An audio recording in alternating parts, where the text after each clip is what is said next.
Welcome, seeker of hidden truths, to a journey into the shadows of ancient wisdom.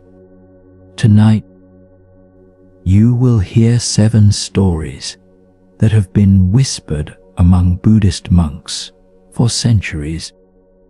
Stories that were not meant for the uninitiated, teachings that reveal the darker, more challenging aspects of the spiritual path.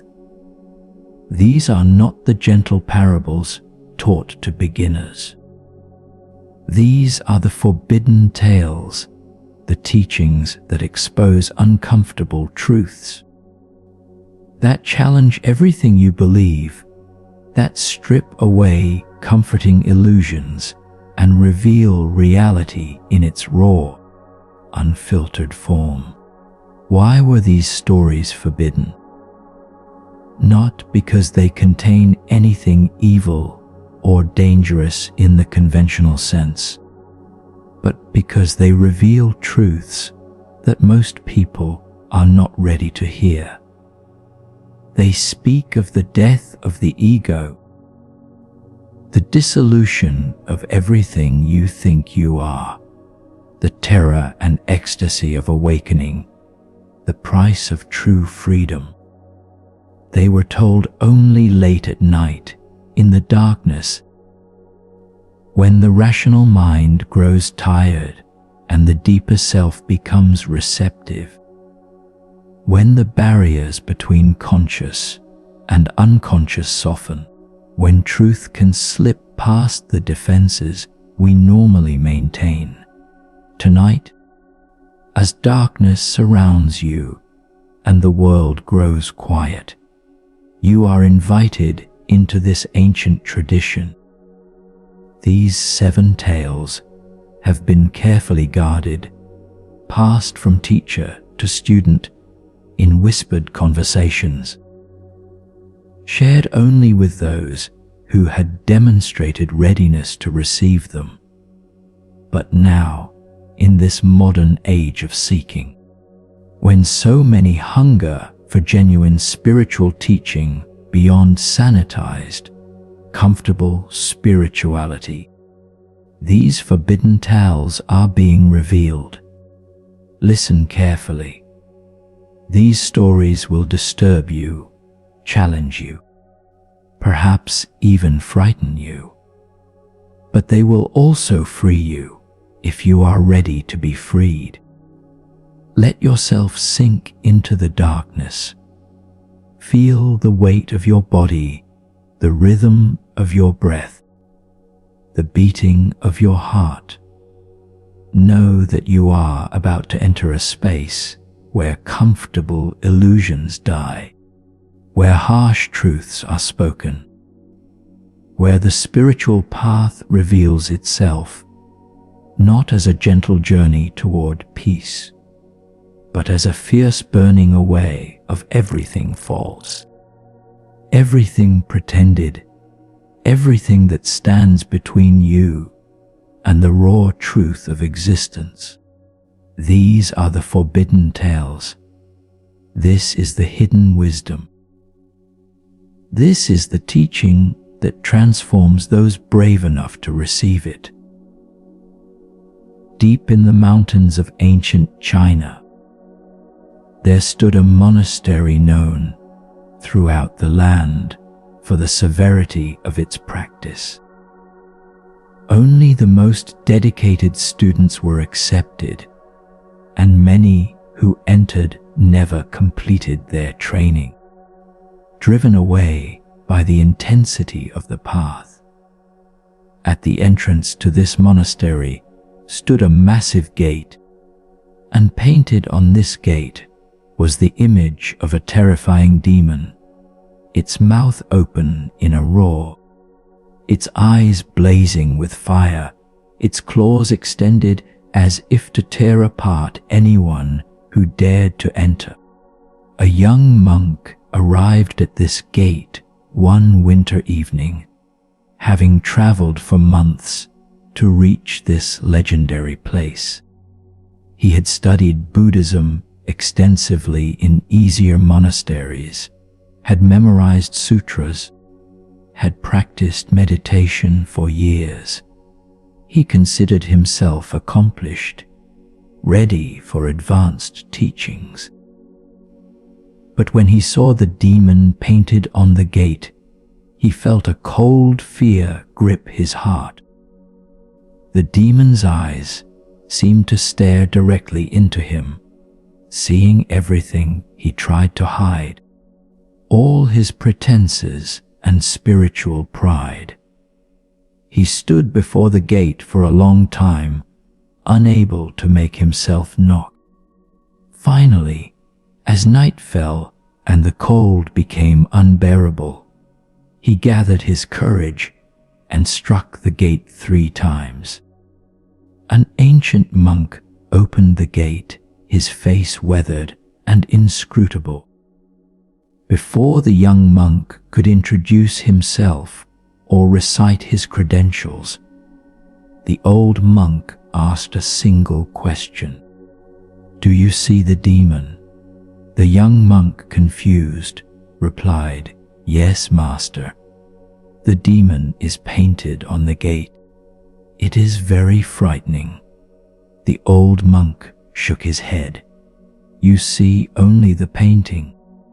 You do not see the demon." He began to close the gate. The young monk, desperate, cried out, "Please, teach me!"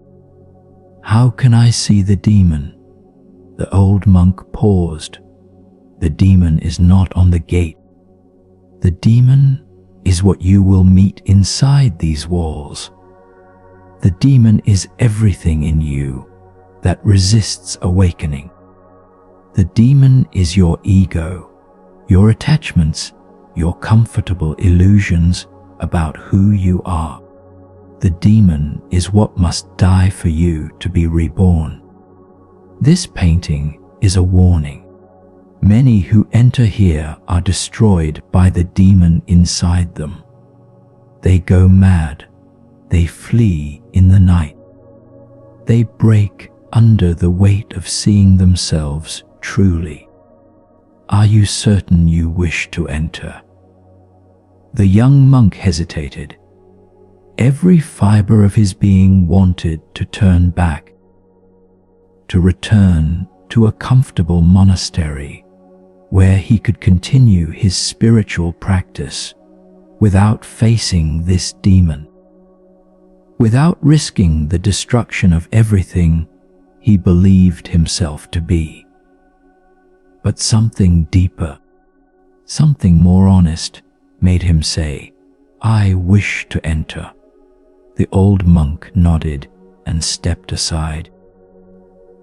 As the young monk crossed the threshold, he felt as if he had passed through the demon's mouth, been swallowed whole, begun a journey into the belly of the beast, where he would either be digested and destroyed or transformed and reborn. The gate closed behind him with a sound like a coffin being sealed. For 7 days, the young monk was given no teaching, no instruction, only simple work in the garden and kitchen. He grew restless, impatient. He had come for advanced teachings, for secrets of enlightenment, not to perform menial labor. His mind churned with judgment, with superiority, with the belief that he was wasting his time, that this monastery was not what he had been promised. On the 8th day, the old monk summoned him. "Tell me," the master said, "what demon have you met this week?" The young monk, not understanding, replied, "I have met no demon, master. I have only worked in the garden and kitchen." The old monk laughed, a sound like ice cracking. "You have met the demon every moment, but you do not recognize it. The restlessness, that made you impatient with simple work, that is the demon. The judgment that made you believe this work was beneath you, that is the demon. The pride that made you think you deserved special treatment, that is the demon. The resistance to what is, the constant desire for something other than what is present, the belief that you are special and should be recognized as such, all of this is the demon. He leaned forward. This demon has lived in you so long you mistake it for yourself. You think its voice is your voice. Its desires are your desires. Its suffering is your suffering. You have identified so completely with the demon that you cannot see it is not you. This is why it is called the demon at the gate. Until you see it clearly, until you recognize it as something separate from your true nature, you cannot enter the real monastery, the monastery of awakened consciousness. You stand forever at the threshold, believing you have entered, but actually still outside, still possessed by the demon you do not recognize. The young monk felt something crack inside him, a recognition both terrible and liberating. For the first time, he saw clearly the constant voice in his mind that was never satisfied, always wanting something other than what was present, always judging, always comparing, always seeking to prove itself, always afraid of being nothing. This voice had been so constant, so familiar, that he had never questioned it, had assumed it was simply who he was. But now he saw it clearly, saw it as something that had been added, something that could be observed, something that was not his essential nature. "What do I do?" he asked, his voice shaking. "How do I defeat this demon?" The old monk smiled for the first time. "You do not defeat it. You cannot kill what has no real existence. You simply see it clearly again and again, until you stop believing its stories, until you stop obeying its demands, until you stop identifying with it. When you see clearly that you are not the demon, but the awareness that knows the demon loses its power. It may continue to speak, but you no longer listen. It may continue to demand, but you no longer obey. It may continue to threaten, but you no longer fear it." He stood and walked to the window, looking out at the mountains. This is the forbidden teaching, the truth that comfortable spirituality does not speak. Awakening is not gentle. It is not about adding something to what you are. It is about the death of what you think you are. The demon must die, and you will experience this as your own death, because you have mistaken yourself for the demon. You will grieve. You will resist. You will try to bargain, to find some way to awaken without this death, but there is no way. The demon at the gate is the price of admission. Everything false must burn. Only what is real can remain. The young monk stayed at that monastery for 20 years.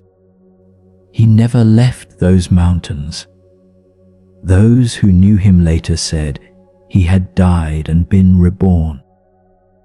That the young monk who entered the gate never came out, that someone else, someone both less and more than that young monk, had emerged in his place.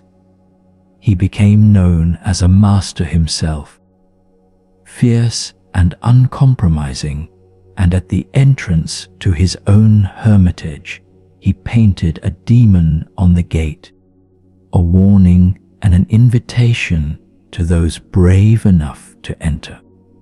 This forbidden tale reveals what mainstream spirituality often conceals. The spiritual path is not about becoming a better version of yourself. It is about the death of the self you think you are. This death is not metaphorical. It is real. You will grieve. You will resist. But this death is not the end. It is the beginning. The necessary clearing away of the false to make room for the real. The demon at the gate is your own ego. The accumulated patterns of protection and pretense that you have mistaken for yourself. Until you meet this demon, until you recognize it, until you allow it to die, you cannot truly begin the journey. As you lie here in the darkness, feel into your own demon.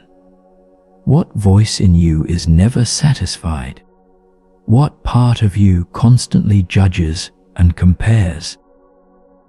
What aspect of your consciousness is always trying to prove something, always afraid of being nothing, always seeking to be special or important or recognized? This is not who you really are. This is the demon. And the spiritual path requires its death. Not through violence or force, but through clear seeing, through recognition that it is not you, through withdrawal of the energy you have been giving it through identification. Let this truth work in you. Let it disturb what needs to be disturbed.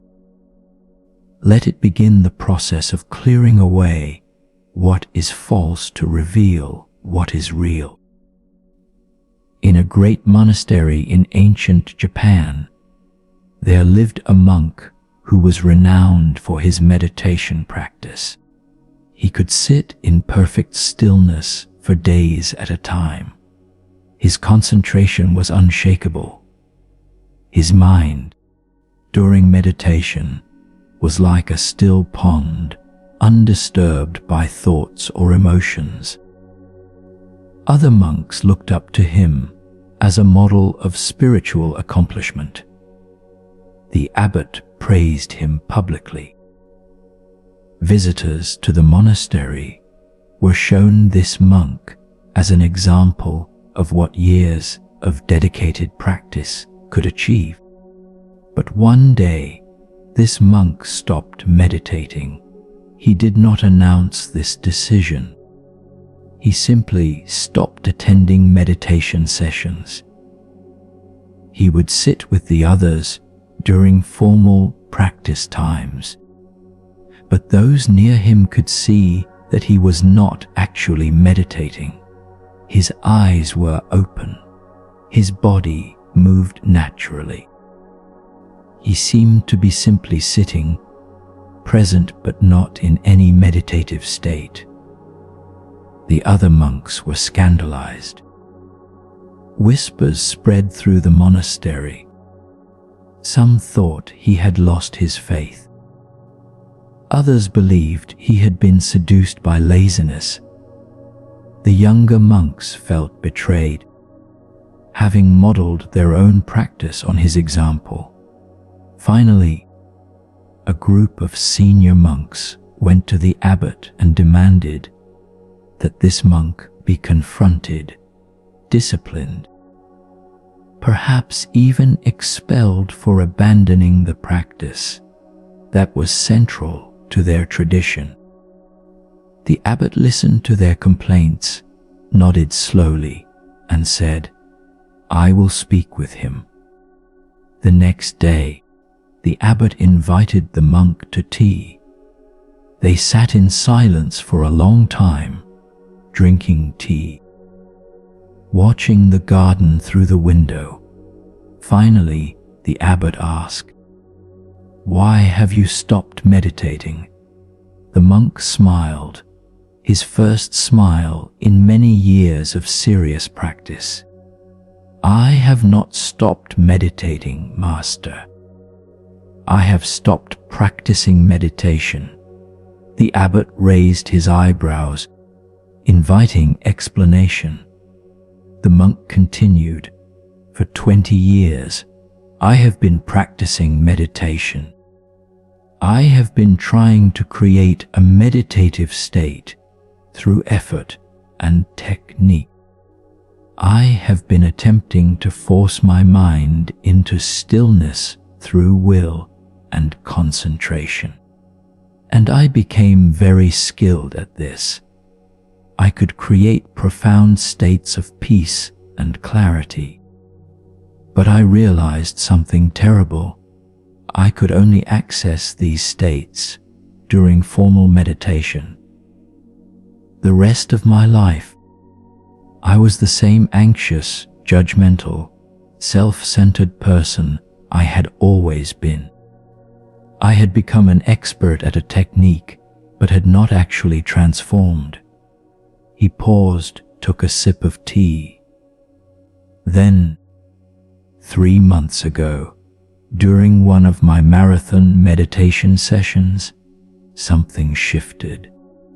I was sitting there, maintaining that perfect stillness I had cultivated for so many years, when I suddenly saw clearly what I was doing.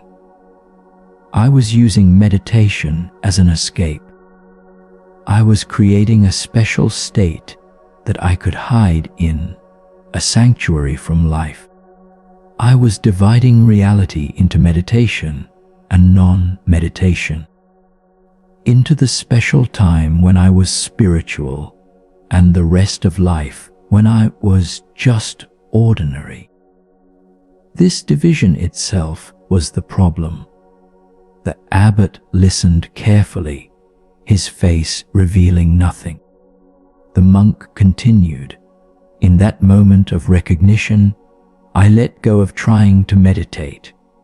I simply sat, without any agenda, without trying to create any state, without measuring my progress or congratulating myself on my accomplishment.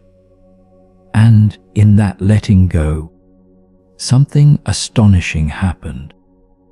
The awareness that I had been trying to create through meditation revealed itself to already be present. It had been here all along, underneath my trying, underneath my practicing, underneath my spiritual ambition." He looked directly at the abbot. "Since that moment, I have not once practiced meditation in the sense I did before, but I have not stopped being meditative. I am now meditative while eating, while working, while walking, while speaking. The awareness that I tried to force into existence through practice has simply become my natural state, not as something special or different from ordinary life, but as the ground of all experience. This is why I no longer close my eyes and sit in perfect stillness during meditation sessions. I am already meditating. Closing my eyes and sitting still would be redundant, would in fact be a step backward into making meditation into something separate from life. The abbot was silent for a long time. Then he said, "What you have discovered is the forbidden teaching. For most practitioners, for most of their journey, practice is necessary. They need the structure, the technique, the repetition. They need to practice being present because they are so habitually absent. They need to practice awareness because they are so habitually unconscious. But there comes a point. If practice is genuine, when practice itself becomes an obstacle, the structure that was helpful becomes a cage. The technique that was necessary becomes a barrier. The practitioner discovers that what they have been trying to achieve through practice is actually being prevented by practice." He poured more tea. "This is why this teaching is forbidden, why it is not spoken of publicly. If beginners hear this, they will use it as an excuse to not practice. They will say, 'Practice is an obstacle. Therefore, I will not practice,' not understanding that practice only becomes an obstacle after it has done its work. After the ground has been prepared, after the habits of attention and awareness have been established. To speak this teaching publicly is to give spiritual ammunition to laziness, to give excuses to those who want the fruit without the cultivation." The abbot looked at the monk with a new expression, something between respect and recognition. "But you have earned this teaching through 20 years of sincere practice. You have paid your dues. You have walked the path to the point where the path ends and pathlessness begins. You have practiced until practice itself dissolved into simple presence. This is the goal that lies beyond all goals, the achievement that lies beyond all achievement, the practice that lies beyond all practice." He stood, placed his hand on the monk's shoulder. "Continue as you are. Let the others judge. Let them whisper. Their judgment is their practice. Their opportunity to confront their own attachments to form and technique and conventional understanding.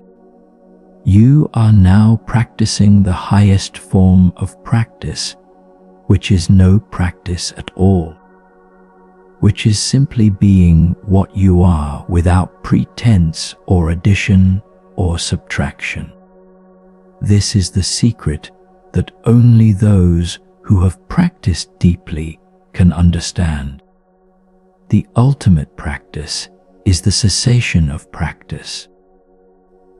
The ultimate meditation is the recognition that you are already that which you were trying to become through meditation." Word of this conversation leaked out. As such things always do in a monastery, many monks left, offended by teaching that seemed to undermine the very foundation of their tradition. Others stayed but struggled with confusion, not understanding how practice could both be necessary and ultimately an obstacle. But a few, a very few, heard in this teaching something that resonated at a depth beyond words, and their own practice shifted, became lighter, less effortful, more natural. They too began the journey from practice to no practice, from meditation to natural awareness, from trying to be present to recognizing that presence is what they have always been. This forbidden tale exposes a truth that spiritual institutions often hide. Techniques are training wheels. They are necessary for most people, for most of the journey. But there comes a point where they must be removed, or they prevent the very freedom they were meant to facilitate. This is threatening to spiritual organizations because their authority rests on maintaining the necessity of techniques, of having something to teach, of positioning themselves as necessary intermediaries between the practitioner and awakening. But the truth remains, however inconvenient it may be for institutions. Awakening is not the achievement of a state. It is the recognition of what has always been present. Practice is useful to prepare the ground for this recognition, to clear away the obstacles, to quiet the noise. But practice itself can become the final obstacle if you do not know when to stop practicing and simply be. There is a time for effort, and there is a time for effortlessness.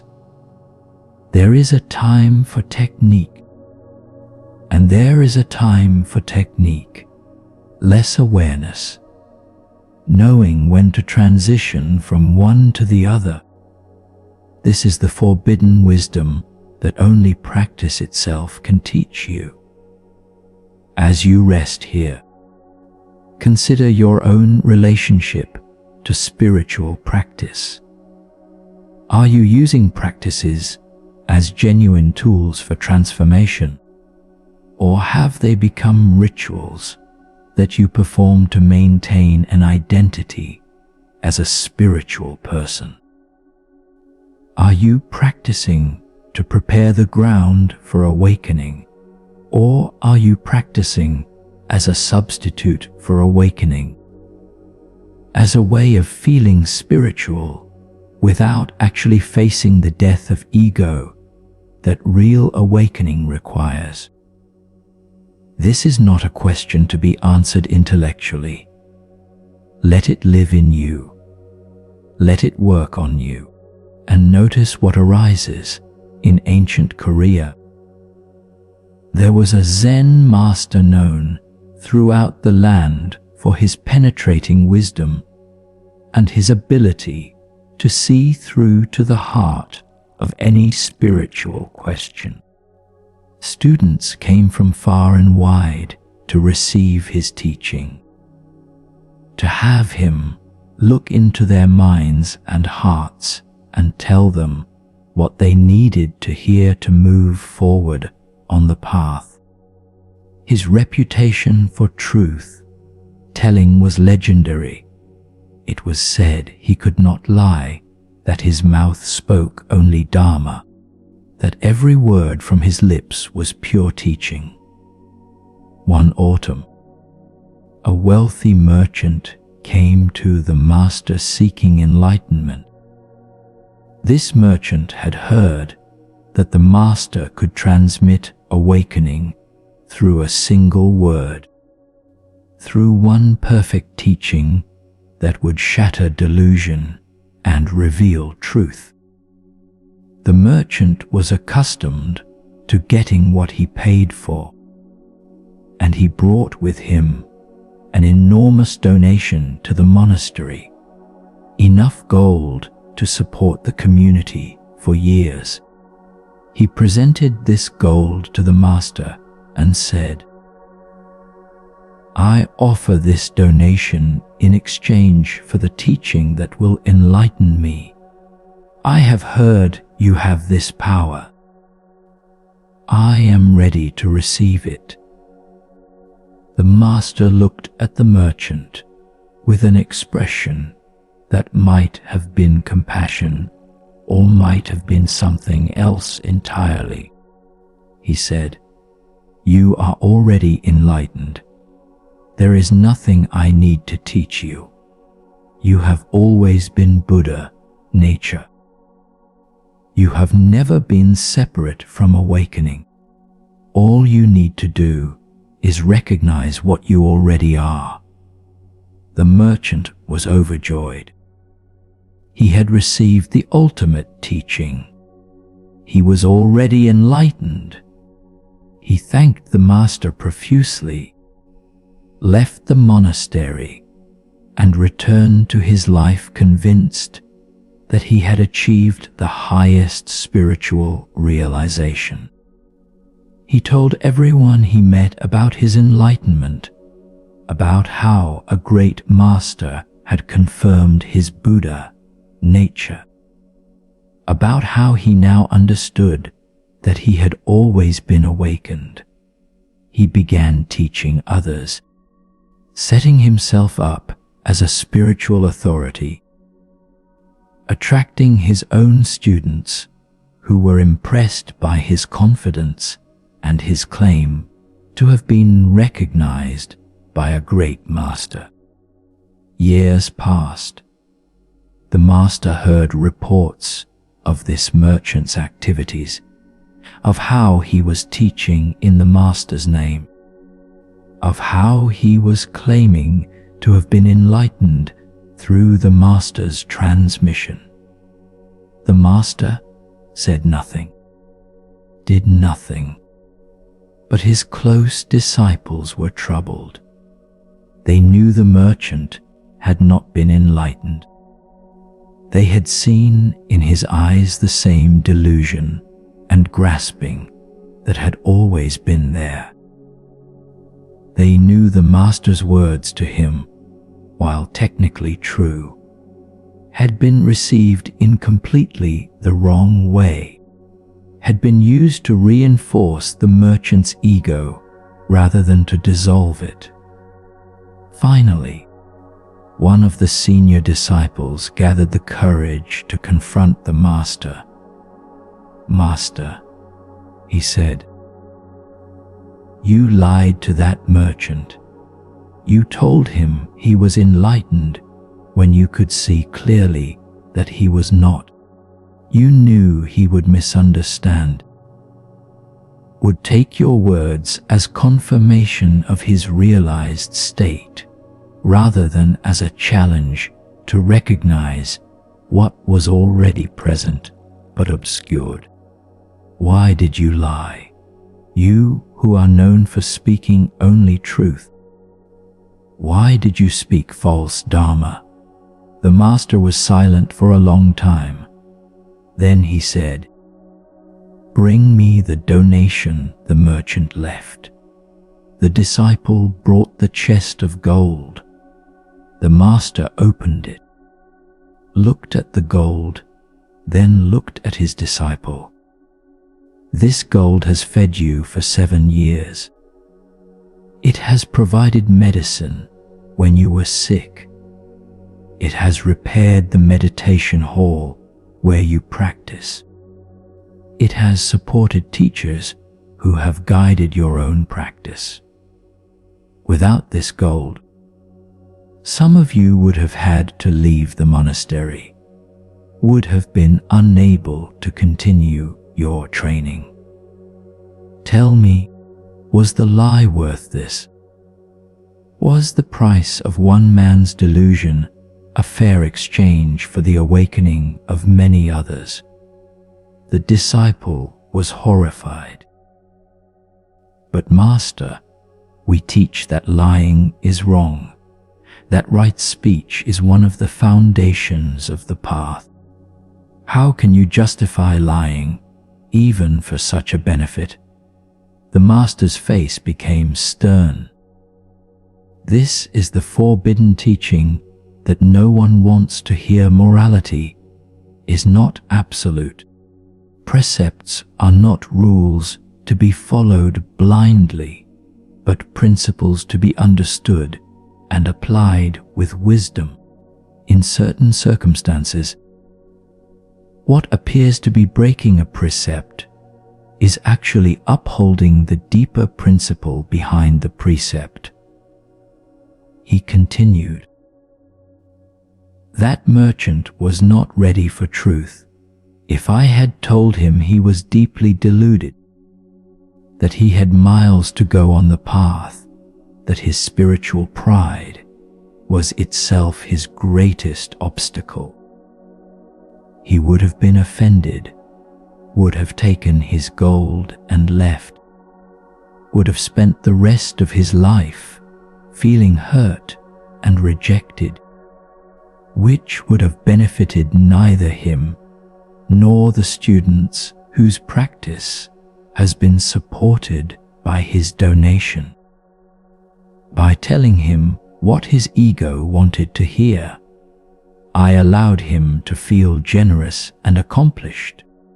I secured support for genuine practitioners, and I planted a seed in him that may, in some future lifetime, begin to grow." The disciple was not satisfied. But what about the people he is teaching? What about those he is misleading with his false claim of enlightenment? The master smiled grimly. Those who are drawn to a teacher claiming easy enlightenment, claiming that awakening requires no real transformation, claiming that they are already enlightened and need only recognize this fact, those people are revealing something about themselves. They are revealing that they are not yet ready for the real path, for the difficult truth that awakening requires the death of everything they think they are. They will spend time with this merchant, teacher. They will eventually see through his emptiness. And that disillusionment will be their teaching, far more powerful than any words I could have spoken to them. He stood and walked to the window. There is a great lie at the heart of contemporary spirituality, a lie that says everyone is already enlightened, that there is nothing to do, nowhere to go, no transformation needed. This lie is both true and false. It is true in the absolute sense. Your essential nature is already awake, already Buddha nature, already free. But it is false in the practical sense. Your personality is not awake. Your ego is not Buddha nature. Your habitual patterns are not free. The absolute truth becomes the greatest lie when it is used to avoid the relative work of transformation.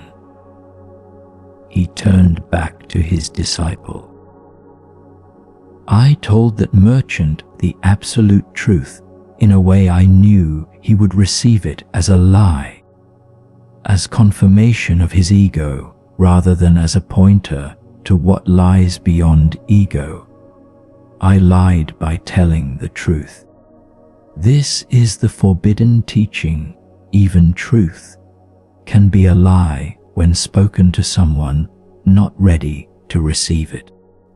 Even lies can be truth when they serve awakening. The master must be willing to abandon even the precepts, even the claim to always speak truth when a greater good requires it. This is why such a master is dangerous, why such teaching is forbidden. It cannot be made into rules or systematic morality. It requires wisdom that most people do not possess.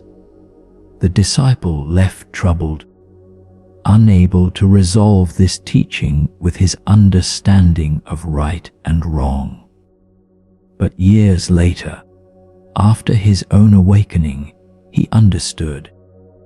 He understood that the Master had given him a deeper teaching through that conversation than through any Dharma talk. He had shown him that awakening is not about following rules, but about understanding principles so deeply that you know when to transcend the rules. He had shown him that genuine compassion sometimes requires doing what appears to be uncompassionate. He had shown him that the highest morality sometimes requires what appears to be immorality. As for the merchant, the Master's prediction proved true. After 15 years of teaching and gathering students, something happened. One of his students asked a question he could not answer, and in that moment, the house of cards collapsed. The merchant saw clearly that he had been living a lie, that his claimed enlightenment was nothing but spiritual pride, that he had been playing a role without genuine realization. The shock of this recognition broke him open. He left his students, gave away his wealth, and went into retreat for 10 years. When he emerged, he was truly changed. He sought out the Master who had lied to him so many years before. The Master, now very old, received him. The merchant prostrated and said, "Thank you for the lie that set me free." The Master smiled and said, "Thank you for the gold that freed others." Everything served, nothing was wasted. Even lies in the service of truth become truth. Even the ego, in its desperate attempts to claim enlightenment, becomes the path to enlightenment's recognition. This is the great joke at the heart of the Dharma. Everything that happens is the Dharma. There is no mistake, no wrong turn, no wasted time. Even your 15 years of false teaching were your practice, preparing you to receive real teaching. Even my lie was truth, waiting for you to mature enough to see it truly. This forbidden tale reveals one of the most challenging aspects of genuine spiritual teaching. It cannot be systematized, cannot be made safe, cannot be turned into rules that protect you from making mistakes or from being deceived. Genuine teaching operates from wisdom, not from rules. And wisdom sometimes requires what appears to be rule breaking. This is threatening to institutional Buddhism, which naturally wants to create systems and hierarchies and clear standards for what constitutes proper teaching and proper behavior. But the messy truth is that awakening is ultimately a transmission from consciousness to consciousness, and this transmission may use methods that look wrong, that violate precepts, that disturb our comfortable notions of how spiritual teaching should work. The question is not whether a teacher follows all the rules, but whether what they do serves awakening. And that question cannot be answered from the outside, cannot be judged by those who have not awakened, which creates an inherently dangerous situation. This is why these teachings are forbidden, why they are not spoken publicly. why they are reserved for those who have developed enough wisdom to not misuse them. As you lie here in the darkness, consider the lies you tell yourself about your own spiritual attainment. Consider how you might be using spiritual teachings to reinforce your ego rather than to dissolve it.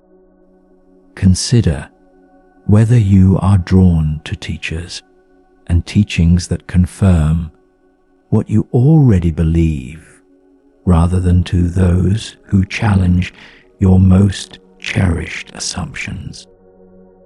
The forbidden truth is that your ego is capable of using even the highest teachings for its own purposes, capable of turning even genuine wisdom into spiritual pride, capable of claiming enlightenment while remaining fundamentally unchanged.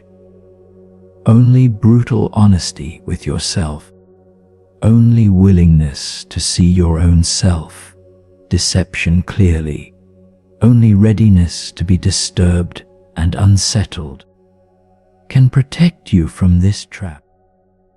In the mountains of Tibet, there existed a monastery that followed a practice so extreme, so dangerous, that it was spoken of only in whispers, even among the most devoted monks. This monastery accepted students for a period of exactly 3 years, but with one condition that terrified most who heard of it. At the end of the 3 years, each student would undergo a ritual called the Night of No Return, and many students who entered this night did not emerge the same, if they emerged at all. The nature of this ritual was kept secret from students until they had been at the monastery for 2 years and 11 months. Only then, 1 month before their time was complete, would they be told what awaited them. Many students, upon learning what was required, fled the monastery in the night, preferring to abandon 3 years of intensive practice rather than face what was to come. Those who stayed, who chose to complete the ritual, were forever changed by it. A young monk named Dorje arrived at this monastery, knowing only that its teachings were profound and that those who completed its training were recognized as masters. He did not know about the Night of No Return. For 3 years, he practiced with complete dedication.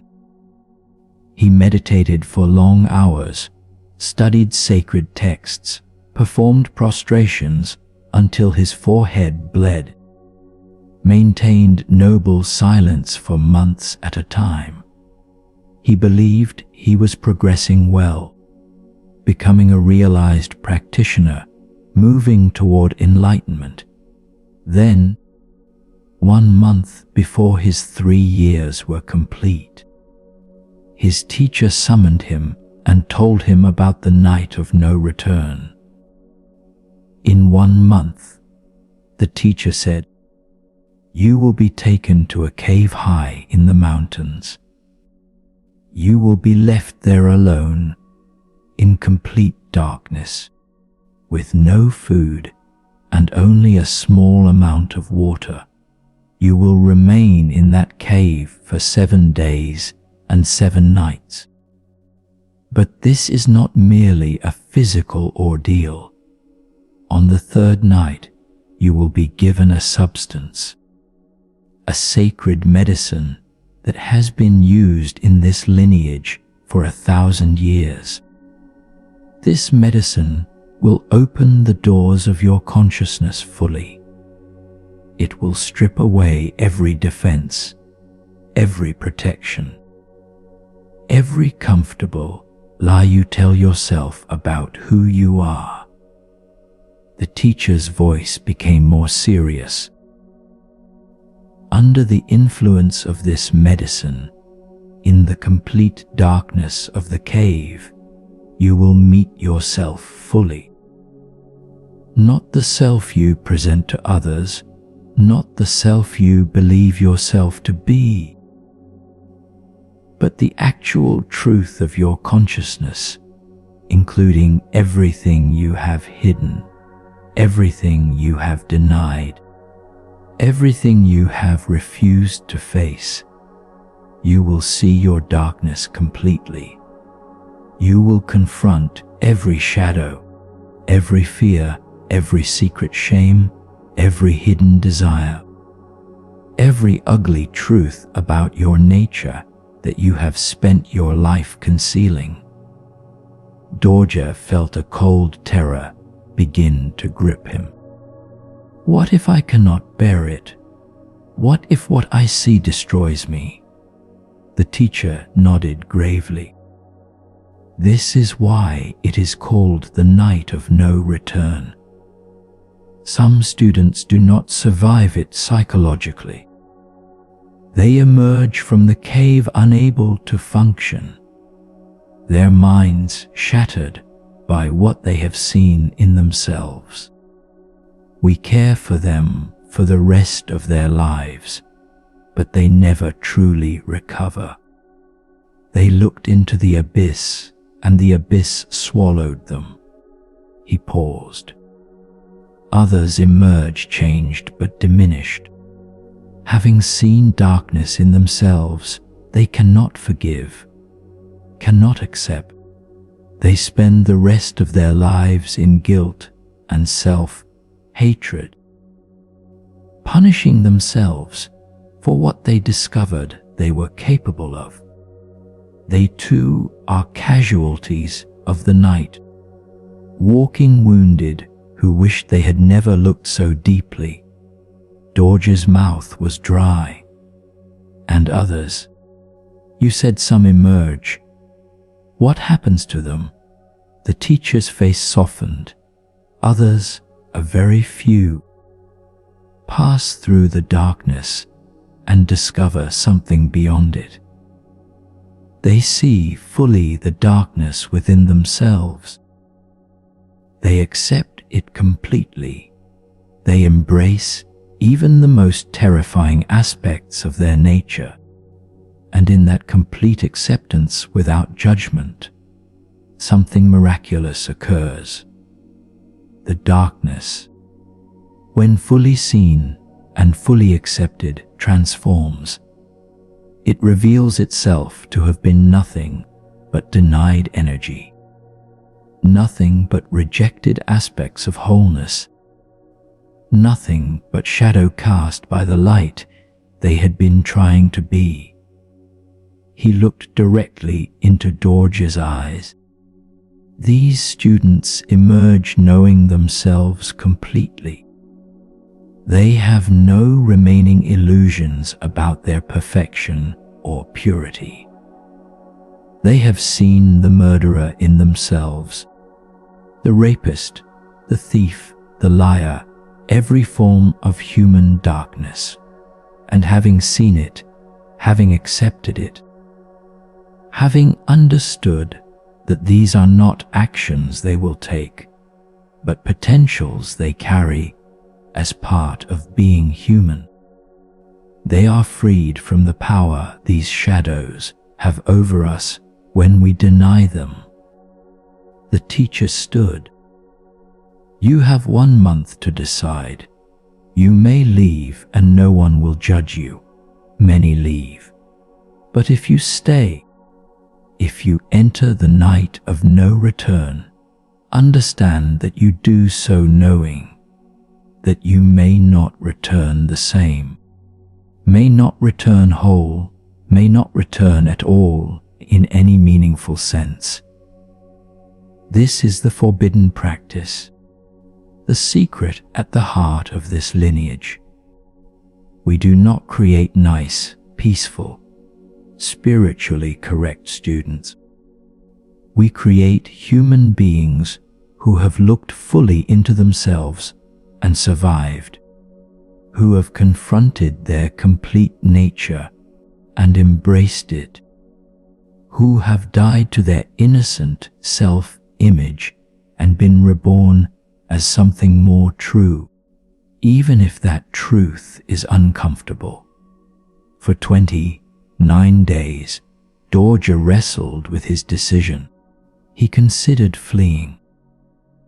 He wondered if there was some other way to awakening that did not require this terrifying confrontation with his own darkness.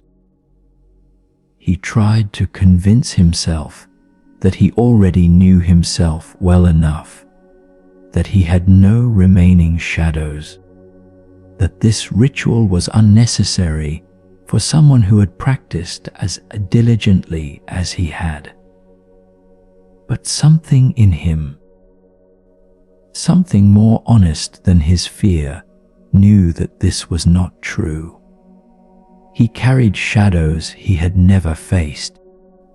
He harbored aspects of himself he had spent his life denying, and the spiritual path had become, he realized, another form of denial, another way of avoiding full self-knowledge by presenting himself as pure, devoted, selfless, holy. On the 30th day, he told his teacher he would enter the night of no return. The teacher nodded without surprise, as if he had known all along what Dorje would choose. "Good," he said. "You are ready to stop being a spiritual seeker and become a complete human being." 3 days later, Dorje was led high into the mountains to a cave that had been prepared for this purpose. He was given a small amount of water, a blanket, and a sealed container that held the sacred medicine he would take on the 3rd night. The entrance to the cave was sealed with stones, leaving him in absolute darkness. For the first 2 days and nights, he sat in meditation, marshalling his courage, preparing himself for what was to come. On the 3rd night, as instructed, he opened the container and consumed the medicine. For an hour, nothing seemed to happen. Then, slowly, he became aware that the darkness was not empty. Forms were beginning to move in it, shapes that seemed to emerge from his own mind and yet to have objective existence. At first, these forms were vague, indefinite, but gradually they became clearer, and what they showed him made him wish he had never been born. He saw himself capable of every cruelty he had ever condemned in others. He saw the murderous rage he had hidden behind a facade of gentleness. He saw the sexual desires he had suppressed and how twisted they had become through suppression. He saw his capacity for betrayal, for cowardice, for every form of human evil. He saw that his spiritual practice had been, in part, an attempt to deny these aspects of himself, to create a pure self-image that excluded these shadows. But they had not disappeared through denial. They had only grown stronger in the darkness, feeding on his rejection, becoming more monstrous the more he insisted he was not monstrous. For hours, Dorje screamed in the darkness as these visions overwhelmed him. He wept, he vomited, he prayed for death. for anything to end the horror of seeing himself truly. He understood now why some students did not survive this night. What he was seeing was unendurable. The gap between who he believed himself to be and who he actually was so vast that it seemed to tear reality itself. But then, in the deepest darkness, something shifted. A voice arose from within, not his usual voice, but something deeper, older, more fundamental. This voice said, "This is you. All of this is you, and you are not required to be other than you are." In that moment, something released. Dorje stopped fighting what he was seeing. He stopped trying to deny it or minimize it or explain it away. He simply looked at his complete nature. The light and the shadow, the beautiful and the ugly, the noble and the base, and he accepted all of it. And in that acceptance, the most extraordinary thing occurred. The shadows began to lose their terror, not because they disappeared or were transformed into something more palatable, but because he stopped judging them as wrong. He saw that his capacity for violence, when conscious rather than denied, could become the fierceness needed to protect the vulnerable. He saw that his sexual desires, when accepted rather than suppressed, could become a celebration of life rather than a twisted obsession. He saw that every aspect of his shadow, when brought into consciousness and embraced, revealed itself to be energy, potential, life force that had been denied and distorted, but could be integrated and used in service of wholeness. The remaining 4 days in the cave were a process of integration, of allowing his newly recognized wholeness to settle, of learning to be a human being who knew himself fully, rather than a spiritual seeker who knew himself only partially. When the cave was opened on the 7th day and he emerged into sunlight, he was not the same person who had entered. He was not better or worse, not more or less spiritual, not purified or elevated. He was simply more complete, more honest, more real. His teacher greeted him at the entrance to the cave, looked into his eyes, and nodded with satisfaction. "You have returned," he said, "but not as the person who left. This is why we call it the night of no return." The innocent Dorje, the Dorje who believed he was good and pure and spiritual, that Dorje did not return. He died in that cave.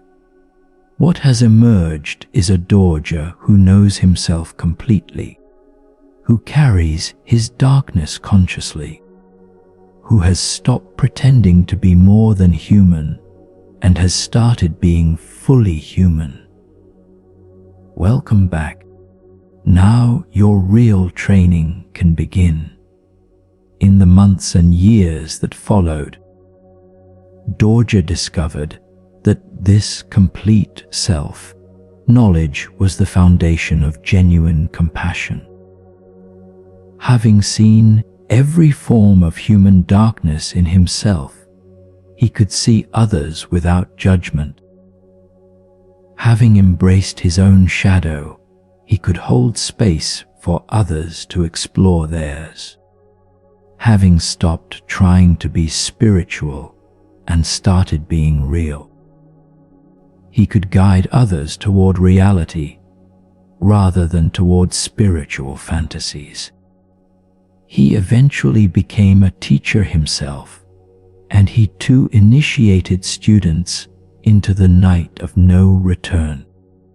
When asked if he ever regretted undergoing the ritual, if he ever wished he could return to his innocent ignorance of his own darkness, he would smile and say, "I was not innocent, I was ignorant, and ignorance is not innocence. I carried my darkness whether I acknowledged it or not.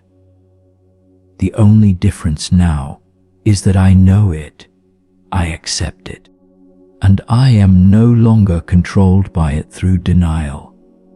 I would not choose ignorance again. The truth, however harsh, is always better than the lie."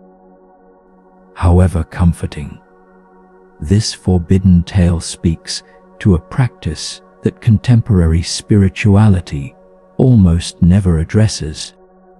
Shadow work, the confrontation with the aspects of ourselves we have rejected, denied, hidden. Most spiritual teachings present a path of becoming better, purer, more loving, more peaceful, more enlightened. They speak of transcending the ego, overcoming negative emotions, purifying the mind. But this can easily become another form of denial, another way of refusing to acknowledge our complete nature. The forbidden teaching is this: you cannot transcend what you have not integrated. You cannot purify what you have not first acknowledged. You cannot transcend your darkness by denying it exists. The shadow that is denied grows stronger, more monstrous, more controlling.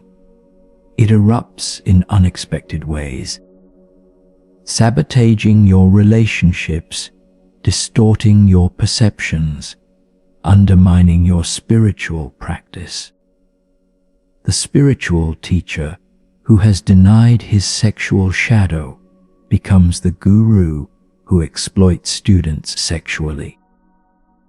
The practitioner who has denied her capacity for violence becomes the person who explodes in rage at small provocations. The seeker who has denied his selfishness becomes the person who uses spirituality as cover for profound self-centeredness. The only way to be free of the shadow is to face it completely, to see everything you are capable of, to acknowledge every aspect of your nature, and to accept it all without judgment. This does not mean acting on every impulse or indulging every desire. It means bringing everything into consciousness, into awareness, into acceptance, so that it can be integrated rather than denied, so that its energy can be used consciously, rather than erupting unconsciously. This is why this teaching is forbidden. It is dangerous. Looking into your own darkness without proper preparation, without guidance, without the right conditions, can indeed be psychologically destructive. The night of no return is dangerous precisely because it works, because it forces you to see what you have spent your life avoiding. But for those who are ready, for those who have done enough preliminary work to have some stability of consciousness, this confrontation with shadow is not just helpful but necessary. It is the difference between spiritual bypass, where you use spiritual practice to avoid facing yourself and genuine transformation, where you become whole by embracing your complete nature. As you rest here in your own darkness, literal and metaphorical, consider what shadows you carry. What aspects of yourself have you denied? What potentials do you harbor that you refuse to acknowledge? What capacity for darkness exists in you that you pretend does not exist? This is not about judging yourself or feeling guilty. It is about honest self-assessment, about recognizing that you, like all humans, carry both light and shadow, both beauty and ugliness, both nobility and baseness. The question is not whether you have a shadow, but whether you will continue to deny it, or will find the courage to face it, to know yourself completely, to become whole rather than fragmented. In ancient China, there was a master known as the Silent One. He had not spoken a word in 30 years. Students came from across the land to study with him, drawn by stories of his profound realization. But they found studying with a completely silent teacher to be far more challenging than they had anticipated. How do you receive teaching from someone who will not speak? How do you know if you are progressing? How do you ask questions when no answers will be given? Most students stayed only a few weeks or months before leaving in frustration. They wanted teachings, explanations, guidance, and the Silent One offered none of these things. He simply sat in silence, occasionally gesturing for students to sit with him, to work beside him in the garden, to be present without speaking. But he never explained anything, never confirmed or denied anyone's understanding, never provided the verbal teachings that students craved. One student, however, refused to leave. His name was Chen, and he had traveled for 6 months to reach this master, had given up everything to study with him, and he was determined to receive transmission of the silent master's wisdom, no matter how long it took. So he settled into the master's hermitage and began what would become a 7-year journey into silence. For the first year, Chen's mind was in constant turmoil. Every moment of silence felt like emptiness, like absence, like deprivation. His mind generated endless questions, endless theories about what the master was trying to teach, endless interpretations of every small gesture or glance. Chen would meditate beside the master, and his mind would be churning with thoughts about meditation. He would work in the garden beside the master, and his mind would be analyzing the symbolism of gardening, looking for hidden teachings in every movement.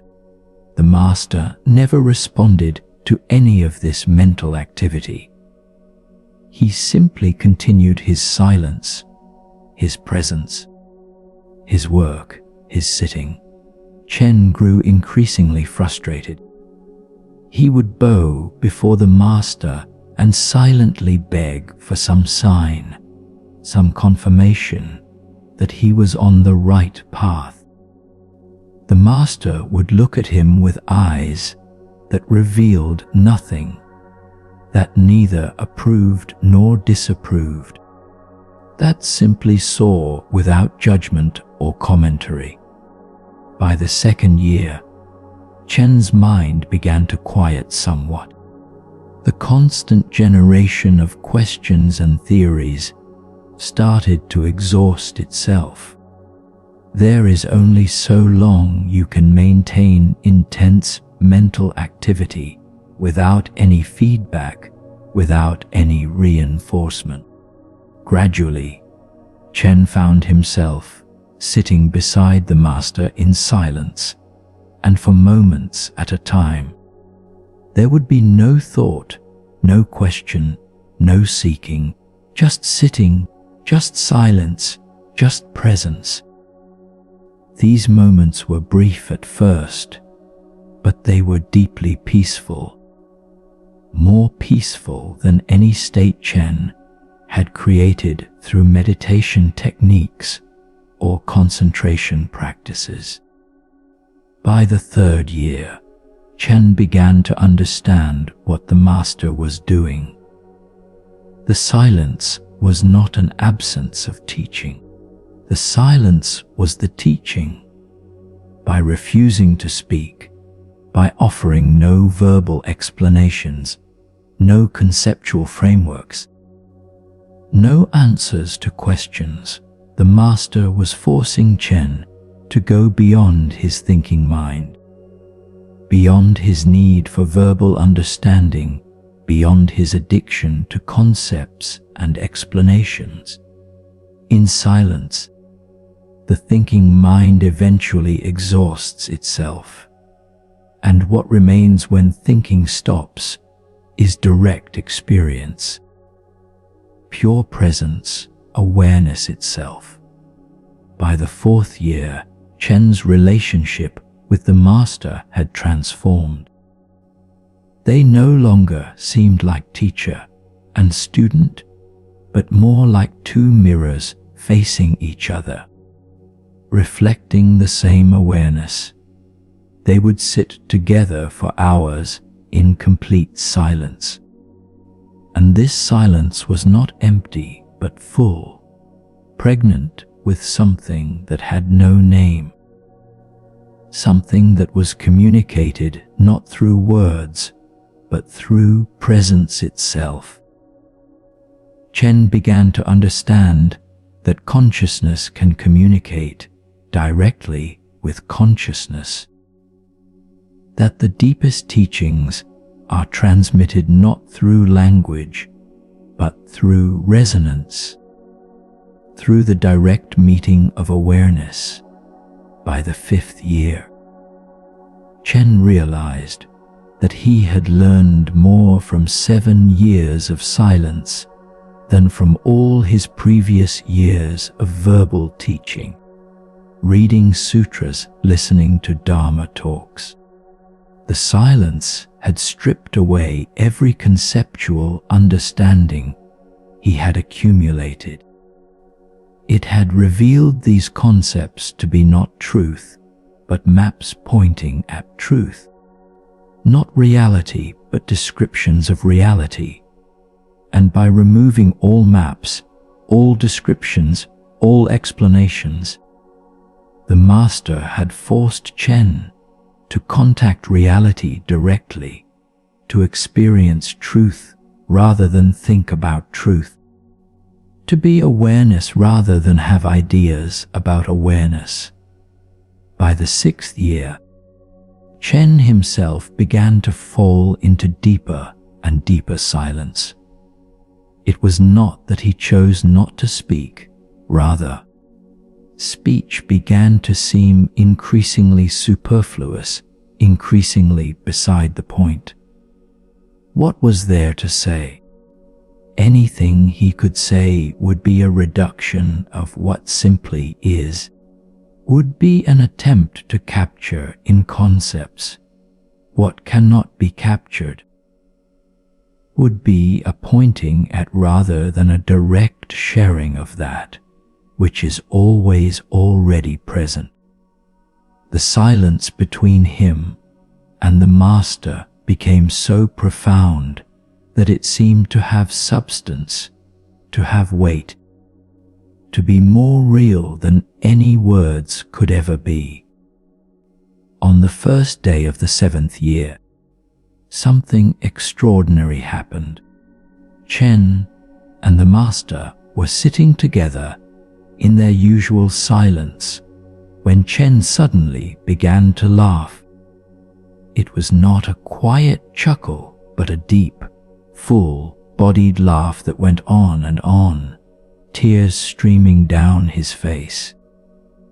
And then, for the first time in 30 years, the master laughed too, the same deep, full laugh, the same recognition, the same seeing of the cosmic joke at the heart of existence. When their laughter subsided, the master looked at Chen and for the first time spoke. His voice was rough from decades of disuse, but his words were clear. You see it now. You see that there is nothing to teach, because there is no one to teach it to. You see that awareness is already complete, already present, already everything. You see that all spiritual seeking, all practice, all teaching, all of it is just awareness playing with itself. Consciousness exploring its own nature. The dreamer dreaming that it is asleep, and then dreaming that it is waking up. He paused, smiled. I have been silent for 30 years because I saw clearly that any words I spoke would create the illusion that there is something to understand. Someone to understand it, some teaching to be transmitted from one person to another. But there is no such transmission because there is no such separation. There is only awareness, appearing as teacher and student, appearing as the one who knows and the one who seeks to know. All of it the same consciousness playing different roles. Chen understood perfectly.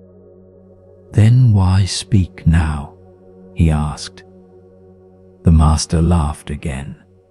Because now you know that these words are empty, are just sounds arising in awareness, are not truth but play. Now words cannot deceive you into believing they are truth. Now you can hear teaching without mistaking the teaching for reality. Now I can speak freely because you know there is really nothing to say. The master stood, placed his hand on Chen's shoulder. You have received the transmission of silence. This is the deepest teaching, the most forbidden teaching, because it undermines all other teachings. It reveals that teachings are fingers pointing at the moon, and the moon is simply what you are. What you have always been, what you could never not be. All the years of practice, all the meditation, all the study, all the seeking, none of it created your awakening. Your awakening was already present. The practice only revealed what was hidden, not by its absence, but by your constant looking for it elsewhere. He continued, this is why this teaching is forbidden. If beginning students hear this, they will misunderstand. They will think they can skip practice, skip the hard work of training the mind, skip the years of sitting and studying and working. They will claim they are already awakened without having done the work to see through their delusions. But you have done the work. You have sat in silence for 7 years. You have exhausted your thinking mind. You have gone beyond concepts. Now you can hear what was always true. You are already Buddha, nature. There is nothing to achieve. You have arrived at where you never left. Chen bowed deeply, tears flowing freely. Thank you, Master. The Master smiled. Thank you for receiving what I had to give, which was nothing, which was everything, which was the recognition that there is nothing to give, because there is no separation between giver and receiver. Go now. Teach through your silence. Let your presence be the teaching. And if you must speak, speak only to those who already know that words are empty, who are ready to hear that the highest teaching is the admission that there is nothing to teach. Chen left the Master's hermitage that day. He established his own hermitage in another part of the mountains and, like his teacher, fell into silence. Students came to him, drawn by stories of his realization, and most left in frustration when he would not speak. But a few stayed, and these few gradually learned what Chen had learned, that the deepest teaching cannot be spoken, that truth is transmitted in silence, that awareness communicates directly with awareness when the noise of conceptual thinking is stilled. This forbidden tale addresses one of the most paradoxical aspects of spiritual teaching. Ultimately, there is nothing to teach. From the absolute perspective, everyone is already Buddha, nature, already awakened, already complete. The whole spiritual path is a cosmic joke. Consciousness pretending it is lost so it can enjoy the journey of finding itself. The dreamer dreaming it is asleep so it can experience the joy of waking up. But from the relative perspective, people are lost, are asleep, are suffering from the illusion of separation, and they need teachings, practices, guidance to find their way home. The challenge for any genuine teacher is to operate in both perspectives simultaneously, to provide teachings while knowing these teachings are ultimately unnecessary, to guide students on a path while knowing there is nowhere to go, to transmit Dharma while recognizing there is really nothing to transmit. This is the razor's edge that few teachers can walk successfully. Most collapse into one side or the other. Either they get caught in the relative perspective and become attached to their role as teacher, to their methods and lineage and authority, forgetting the absolute truth that what they teach is already present in their students. Or they get caught in the absolute perspective and become passive, ineffective, unable to meet students where they are because they are so fixated on where students ultimately are, which is already awakened. The master in this story walked the razor's edge perfectly. He taught nothing, which was the ultimate teaching. He transmitted silence, which was the transmission of awareness itself. He refused to speak for 30 years, which was the most eloquent sermon ever given. And then he spoke when speaking could not mislead. When his student had matured enough to hear words without mistaking them for truth, to receive teaching without creating the illusion of teacher and student as separate. This teaching is forbidden because it is dangerous to speak prematurely. If beginners hear that there is nothing to teach, that they are already awakened, that practice is ultimately unnecessary. They will use these words to justify spiritual laziness, to avoid the hard work of transformation, to claim realization without having done the work to see through delusion. This is the great misuse of non-dual teachings in contemporary spirituality, where people take absolute truth and use it to bypass relative work, claiming they are already free while remaining bound by unexamined conditioning, proclaiming they have nothing to do while their lives remain unchanged by any genuine insight. But for those who have done the work, who have practiced diligently, who have exhausted their seeking, who have come to the end of their concepts and methods and techniques, for these practitioners, the teaching of silence, the recognition that there is ultimately nothing to achieve because you already are what you seek. This teaching is profoundly liberating. It is the culmination of the path, the recognition that the path was always circular, that you have returned to where you started, but now you see it for the first time with clear eyes. As you rest in the silence of this night, practice receiving the transmission of silence. Let the words you have heard dissolve. Let the concepts you have accumulated fall away.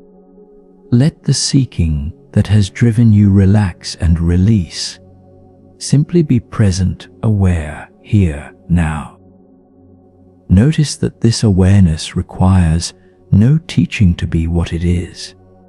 It is already complete, already whole, already everything.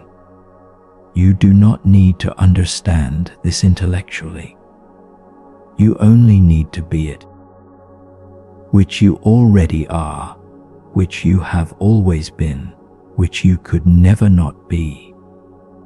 This is the secret transmission, passed in silence from awareness to awareness, from heart to heart, from the recognition that there is only one awareness appearing as many. In the remote mountains of Japan, there existed a temple that few knew about and fewer still dared to visit. This temple held a secret teaching, a path to enlightenment that was guaranteed to work, but at a price so high that most who learned of it turned away in horror. The teaching was this: you could achieve complete and irreversible enlightenment in this very lifetime, but you would have to sacrifice everything you loved most, and you would know exactly what you were sacrificing before you made the choice. A monk named Takeshi heard rumors of this temple and became obsessed with finding it. He had practiced for 20 years in conventional monasteries and felt he had made little progress. He was tired of gradual paths, of practices that promised enlightenment after countless lifetimes of effort.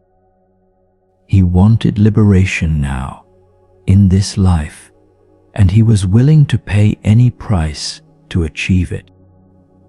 So he set out to find the temple of the terrible teaching.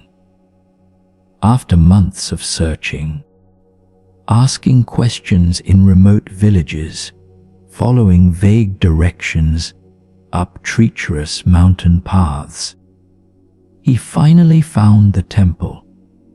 It was smaller than he had expected, with only 3 monks in residence.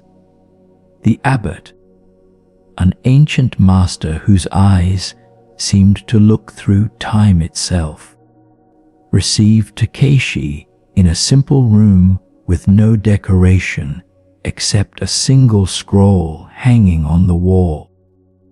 The scroll showed a scale, perfectly balanced, with a heart on one side and a lotus flower on the other. Takeshi prostrated before the master and said, "I have come seeking the teaching. I am ready to pay whatever price enlightenment demands. I have no attachments. I own nothing. I have renounced the world. I am prepared for whatever sacrifice is required." The master looked at him with something that might have been pity and said, "You think you are ready, but you are not. You believe you have no attachments, but you are deeply attached, more deeply than you know. Should I show you? Should I reveal what you would have to sacrifice? Many who stand where you stand now, who speak as confidently as you speak, flee in terror when they see what the price would actually be." Takeshi straightened his spine, determined to prove his readiness. "Show me. I will not flee. I have dedicated my life to awakening. There is nothing I would not give for liberation." The master nodded slowly. "Very well. But understand, once I show you, you cannot unsee. Once you know the price, the knowledge itself will change you. You may choose not to pay the price, but you will forever know what you chose to keep instead of enlightenment. This knowledge itself is a kind of suffering." He gestured for Takeshi to sit. Then he began to speak in a voice that seemed to come from somewhere beyond himself, as if he were not speaking his own words, but channeling some ancient, impersonal wisdom. "The price of your enlightenment, Takeshi, would be this: you would have to watch your mother, who raised you alone after your father's death, who sacrificed everything for your education and your opportunity to become a monk, die in confusion and sorrow, believing you had abandoned her. She would call for you in her final days, and you would not go. She would die thinking you did not love her, that her sacrifice had been for nothing. This would be part of your price." Takeshi felt something cold grip his heart, but he remained silent. The master continued, "The second part of your price would be this: your childhood friend, the one who became like a brother to you, who supported your decision to become a monk, even though it meant losing his closest companion, would need your help desperately 5 years from now. He would be falsely accused of a crime, facing execution. and only your testimony could save him. But to give this testimony, you would have to leave retreat at a crucial moment in your practice. If you left to save him, you would never achieve the enlightenment you seek. If you stayed to complete your practice, he would die an unjust death. You would choose your enlightenment and he would die. This would be part of your price. The Master's voice grew softer but more penetrating. The third part of your price would be this 10 years after your enlightenment. A young student would come to you seeking teaching. This student would have profound potential, could become a great bodhisattva, could benefit countless beings. But this student would also have a fatal flaw, a psychological wound that, if not healed, would eventually lead to a terrible act that would cause suffering to many. You, as an enlightened teacher, would see this clearly. You would have the skill to heal this wound. But the healing would require you to take on this student's karma, to absorb into yourself the darkness that poisons them. This absorption would cause you tremendous suffering, would cloud your own clarity, would burden you with pain that you would carry for the rest of your life. You would have a choice: refuse the student and preserve your own peace while knowing what suffering would result from your refusal, or take on this burden and lose the unburdened enlightenment you had sacrificed so much to achieve.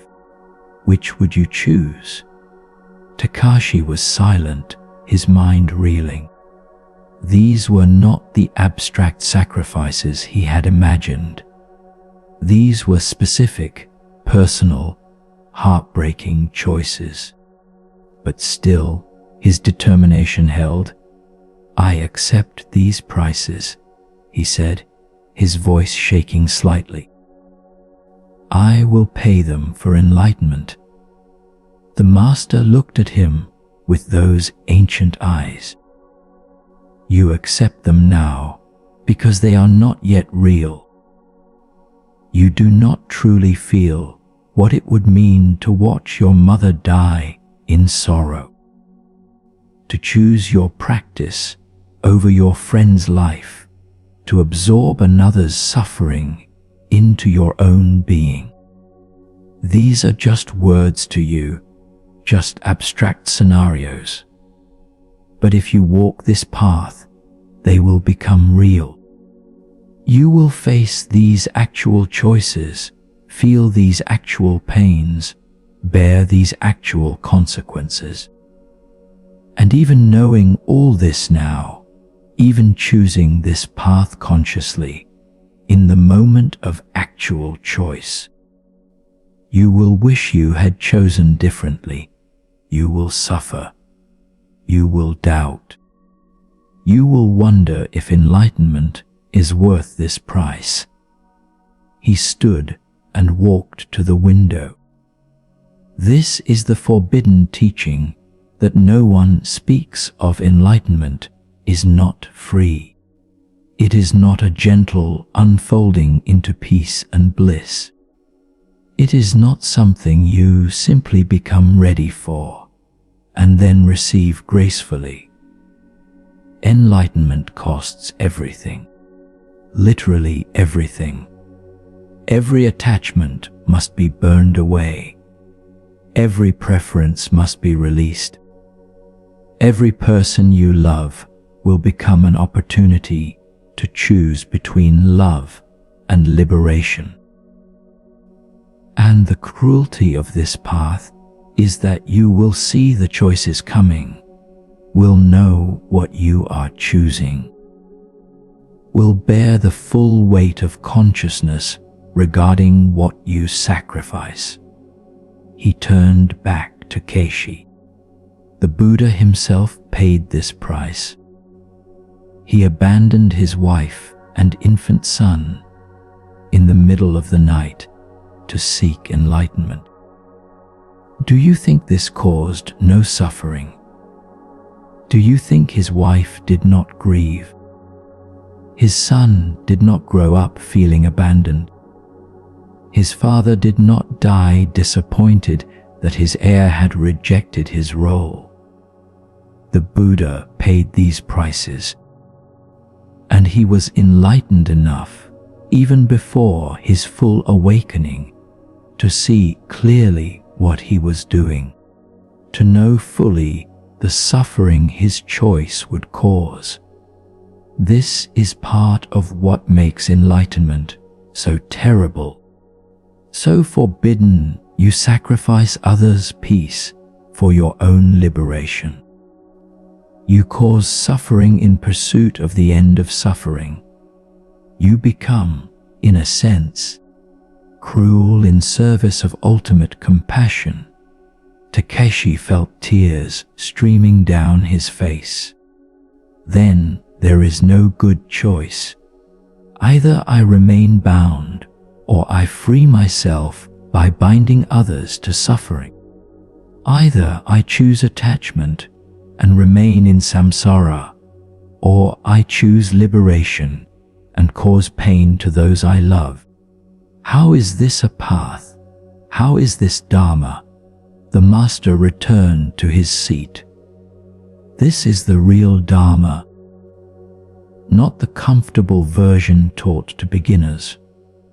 This is the truth that Buddhist institutions do not advertise, that spiritual teachers often hide even from themselves. The path to enlightenment runs through the destruction of everything you hold dear.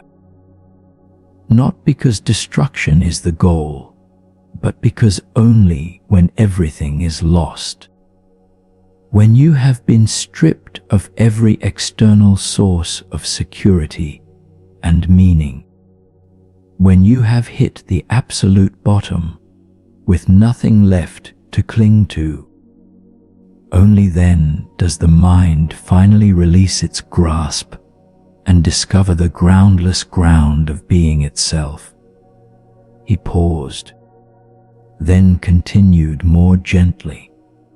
But here is the deeper secret, the teaching within the teaching. What I have shown you is not the actual price you would pay. It is the price you fear paying.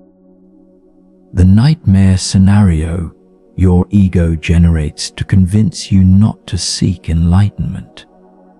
The reality is more subtle, more complex, more mysterious than these stark choices suggest. Your mother would die whether you achieved enlightenment or not. Your friend would face his crisis whether you were in retreat or not.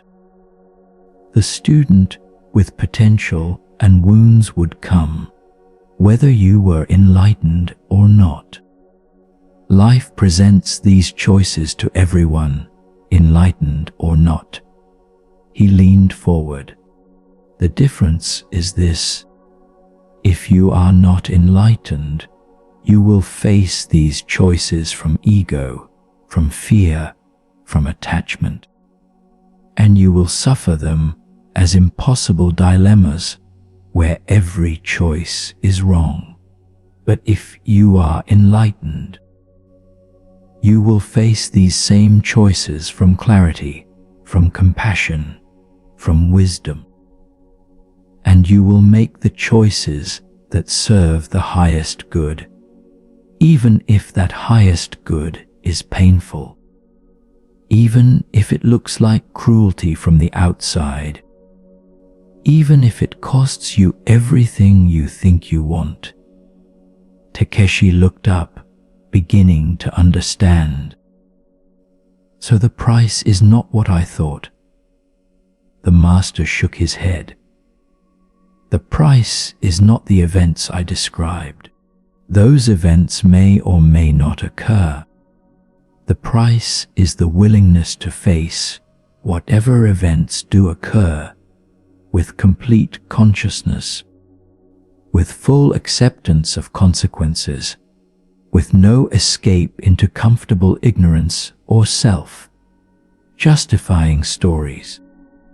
The price is giving up the luxury of unconsciousness, of being able to say, I didn't know, or I had no choice, or I did the best I could. The enlightened person always knows, always has choice, always could do better, and must live with that knowing, that choosing, that responsibility. He gestured to the scroll on the wall. The heart and the lotus are always balanced. You cannot have one without the other. The compassion of the heart and the wisdom of enlightenment are not separate. When you choose enlightenment, you are not choosing against love. You are choosing for a love so great, so uncompromising, so willing to bear the weight of conscious choice, that it looks like cruelty to those who understand only conventional love. And when you choose love, you are not choosing against enlightenment. You are choosing for an engagement with life so complete, so willing to be broken open again and again, that it becomes the very path to enlightenment. He stood, signaling that the teaching was complete. You came here seeking a shortcut, a guaranteed path to enlightenment in exchange for some clear price you could pay once and be done. But that is not how it works. There is no shortcut. There is no guaranteed path. There is no price you pay once that purchases enlightenment forever.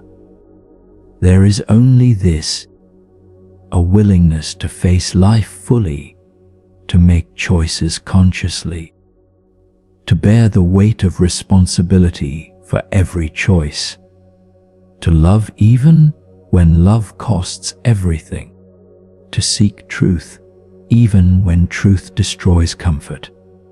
This willingness is the path. This willingness is the price. This willingness is enlightenment itself. Takeshi left the temple that day different from how he had arrived. He had not received the teaching he thought he was seeking, but he had received a teaching far more valuable. The understanding that enlightenment is not separate from life, not an achievement to be attained through sacrifice, but a way of meeting life with such complete presence, such profound willingness, such total acceptance of the weight of conscious existence, that life itself becomes the vehicle of liberation. He returned to his conventional monastery, to his gradual path, to his ordinary practice. But something had shifted. He no longer practiced to escape life, but to engage with it more fully. He no longer sought enlightenment as something separate from the messy, painful, beautiful process of being human. He understood that every choice, every relationship, every moment of suffering, every taste of joy, all of it was the path, all of it was the practice, all of it was both the price and the payment. both the question and the answer. Years later, when his mother did indeed fall ill, he was there with her. When his friend faced difficulty, he helped in whatever way he could. When students came with wounds, he did his best to teach and heal while recognizing his own limitations. And in all of this ordinary living, this engaged, conscious, willing embrace of life with all its impossibilities and paradoxes, he found something that looked nothing like the enlightenment he had once sought, but felt more real, more true, more worth having than any state he had imagined. This forbidden tale speaks to one of the most dangerous misconceptions about spiritual life: the belief that enlightenment is an escape from human existence. That awakening lifts you above the messy realm of emotions and relationships and difficult choices. This misconception leads to spiritual bypass, where people use spiritual practice to avoid rather than to engage, where they seek peace through withdrawal rather than through penetration deeper into life's challenges. The forbidden truth is that enlightenment does not make life easier. In many ways, it makes life harder, because you can no longer hide in unconsciousness, can no longer pretend you don't see the consequences of your choices, can no longer claim you're doing the best you can when you know you could do more. Enlightenment brings a terrible responsibility, the responsibility of seeing clearly and choosing consciously, even when both the seeing and the choosing are painful. But this responsibility is also freedom. It is the freedom to engage with life fully, to love without the illusion that love will protect you from loss, to act without the comfort of believing you had no choice, to live without the escape of unconsciousness. This freedom is not comfortable, but it is real. It is not peaceful in the sense of being undisturbed, but it is at peace with disturbance. It is not happy in the sense of constant pleasure, but it is deeply fulfilled in a way that transcends happiness and suffering both. As you rest in the darkness, reflect on what you are actually seeking. Are you seeking enlightenment as an escape from life's difficulties, as a way to rise above human vulnerability, as a technique for permanent peace? If so, this is a fantasy, and pursuing it will lead only to disappointment and spiritual bypass. Or are you seeking something more real, more humble, more human, the capacity to meet life fully, to bear consciousness willingly, to choose and act and love with open eyes, knowing the cost, accepting the price, paying it willingly not once but again and again in every moment? This is the true path. This is the real price. This is enlightenment that means something. There was once a master so renowned, so enlightened, so profound in his realization that students came from every corner of the world to receive his teaching. He had taught for 50 years, had guided thousands of students, had written commentaries on the deepest sutras, had been recognized by the greatest masters of his generation as an authentic awakened being. His monastery was always full. His Dharma talks drew crowds that overflowed the meditation hall. People spoke his name with reverence, believing that to receive teaching from him was to receive a direct transmission from the Buddha himself. But this master carried a secret, a burden that grew heavier with each passing year. The secret was this: he was not fully enlightened. He had experienced profound openings, genuine insights, states of consciousness that most people never touch. But the permanent, irreversible awakening that he had claimed, that had been attributed to him, that his reputation rested on, this had never actually occurred. He had allowed a momentary opening to be mistaken for permanent realization. He had allowed students' projections of his enlightenment to stand uncorrected. And over the years, he had become trapped in the role of enlightened master, unable to admit the truth without destroying everything he had built. He justified this deception to himself in various ways.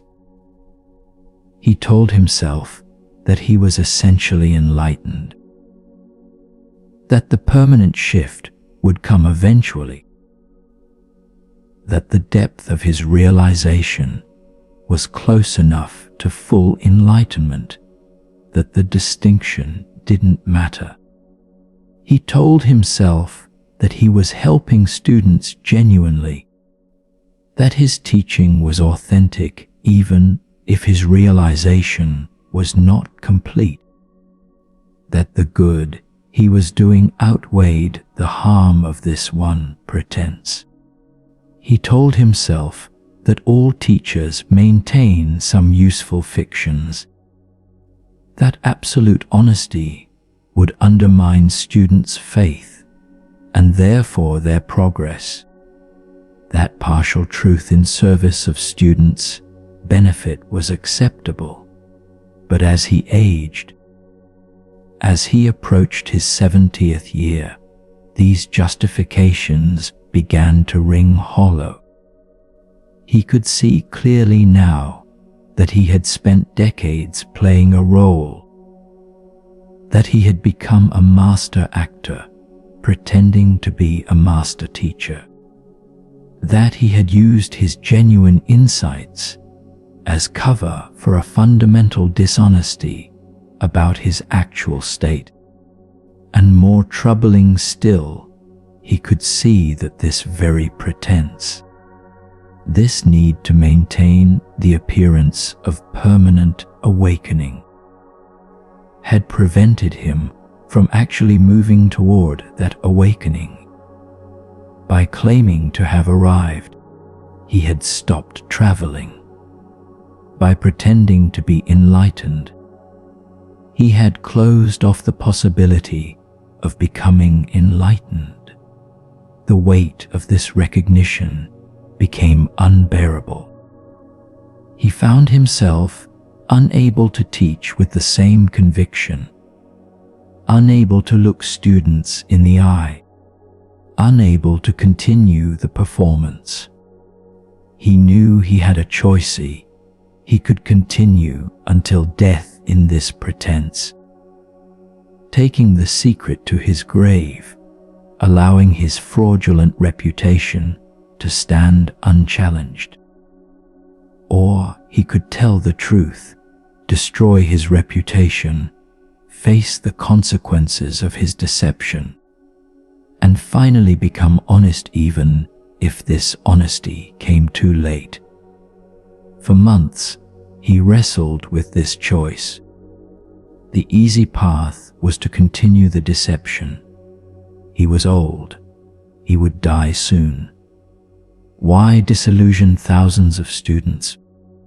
Why undermine 50 years of teaching?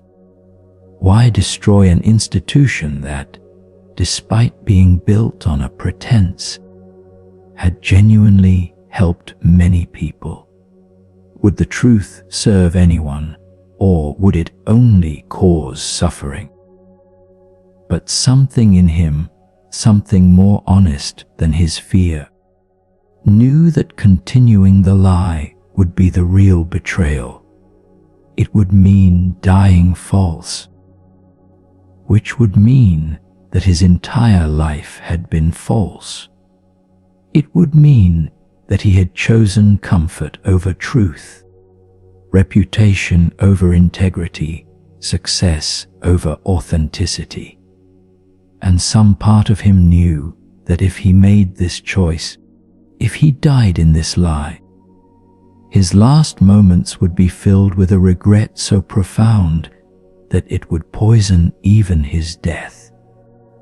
So, on the anniversary of his 50th year of teaching, he called together his entire community for what he announced would be his final teaching.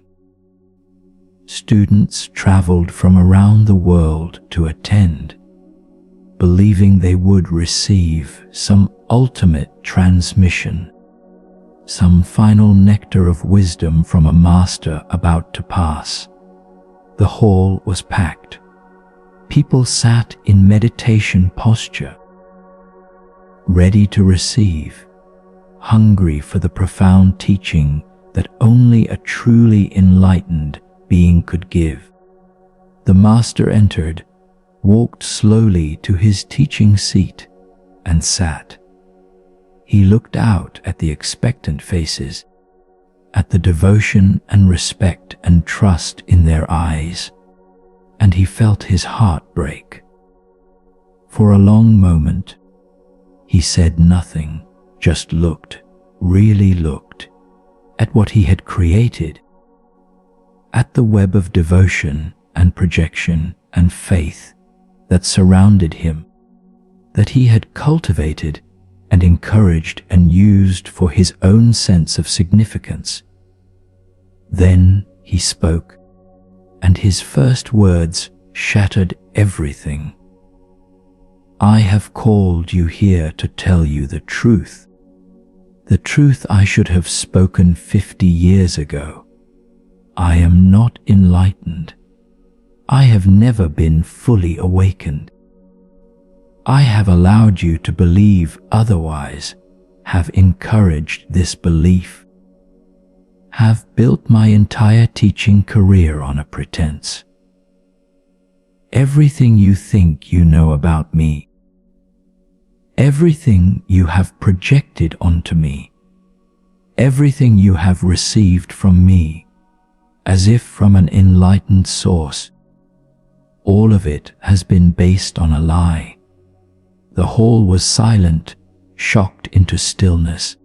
Then came the sounds of disbelief, of protest, of people trying to understand if this was some kind of teaching device, some skillful means to break through their attachments. But the master continued, his voice steady, his eyes clear, past the point where any defense or justification was possible. I had genuine openings. I tasted genuine insight, but I mistook the taste for the meal, the glimpse for permanent vision, the opening for established awakening. And when students attributed enlightenment to me based on these glimpses, I did not correct them. When other teachers recognized me as awakened based on my eloquence rather than on actual confirmation of my realization, I accepted their recognition. When my reputation grew, when students came in larger numbers, When my teaching became successful, I allowed it all to continue, even though I knew I was living a lie. He looked down at his hands. I justified this in countless ways. I told myself I was helping people, which was partly true. I told myself that my understanding was deep enough to teach authentically, which was also partly true. But underneath all justifications was a simple fact: I was afraid of being ordinary, afraid of being just another practitioner on the path, rather than a realized master at the goal, afraid of losing the respect and devotion that fed my ego even as I claimed to have transcended ego. I was a coward, and my cowardice masqueraded as compassionate skill for 50 years. Now there was noise in the hall, cries of anger, of betrayal, of confusion. Some students got up and left immediately. Others began shouting questions, accusations. The master let it all happen, let the projection collapse. Let the image of the perfect enlightened master shatter into the reality of a flawed, deluded human being who had spent 50 years in a desperate pretense. When the hall had quieted somewhat, when the shock had begun to settle, he continued, I tell you this not to harm you, though I know it causes harm. I tell you this not to undermine your faith in Dharma, though I know it undermines your faith in me. I tell you this because it is the only true teaching I can give. It is the teaching I should have given from the beginning. I am not enlightened, and that is okay. I am not perfect, and that is okay. I am not beyond doubt, confusion, fear, ego, and that is okay. The great lie is not that I am unenlightened. The great lie is that I pretended otherwise. He stood, removed the ceremonial robes that marked him as a teacher, and set them aside. I am no longer your teacher. I cannot be trusted with that role. I have shown myself unworthy of it.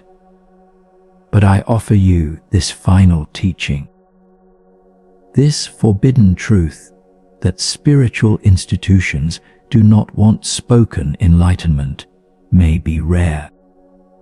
Most teachers are not fully enlightened, though many claim to be, and many more allow others to believe they are. Most of what passes for enlightenment is actually impressive spiritual attainment that falls short of the permanent, irreversible awakening that the tradition points toward. He sat back down, now just an old man in simple robes, no longer elevated by the projection of masterhood. This does not mean the teachings are false. This does not mean the path is not real. This does not mean that genuine enlightenment is impossible. It means only that you must stop looking for it outside yourself. Stop projecting it onto teachers. Stop believing that someone else has what you lack. Your own practice, your own direct experience, your own honest assessment of your own consciousness. This must be your authority, not me, not any teacher, no matter how renowned. He looked around the hall at the faces that still remained, some angry, some shocked, some oddly peaceful, as if this honesty was the teaching they had needed all along. If you want to continue practicing, practice. If you want to leave and never think of Buddhism again, leave. If you want to find a different teacher who can offer you what I could not, go with my blessing.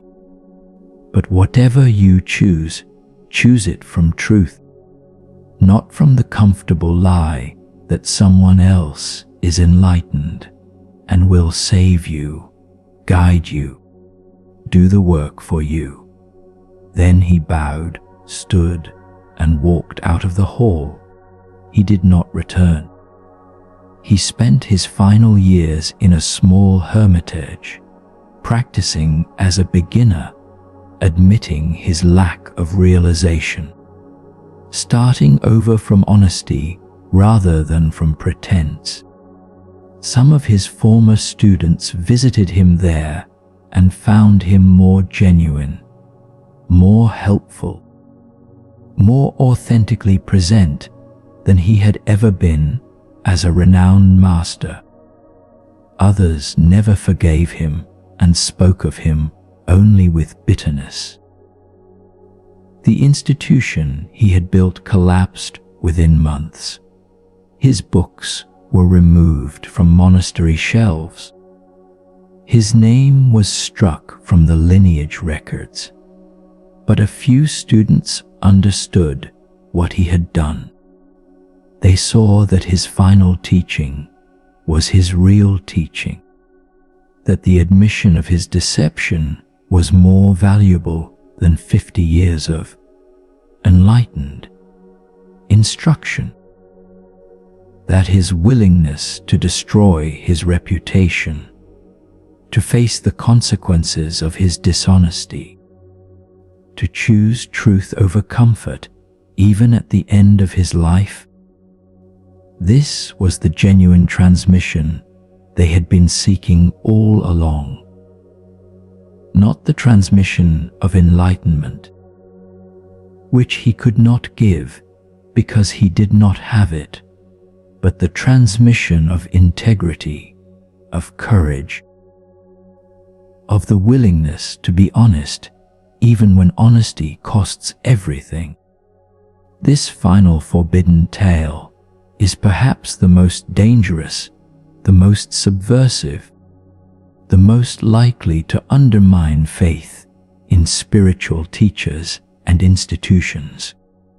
It suggests that many who claim enlightenment or allow themselves to be seen as enlightened are engaging in pretense, that spiritual fraud is not rare but common, that students' projections of enlightenment are often more powerful than teachers' actual realizations.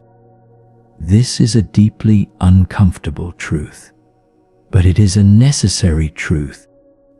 The spiritual marketplace is full of teachers claiming or implying attainments they do not possess.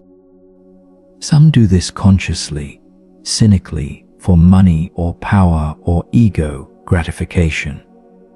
Others do it semi-consciously, getting caught up in their own press, believing their own mythology, unable to distinguish between genuine realization and impressive spiritual states.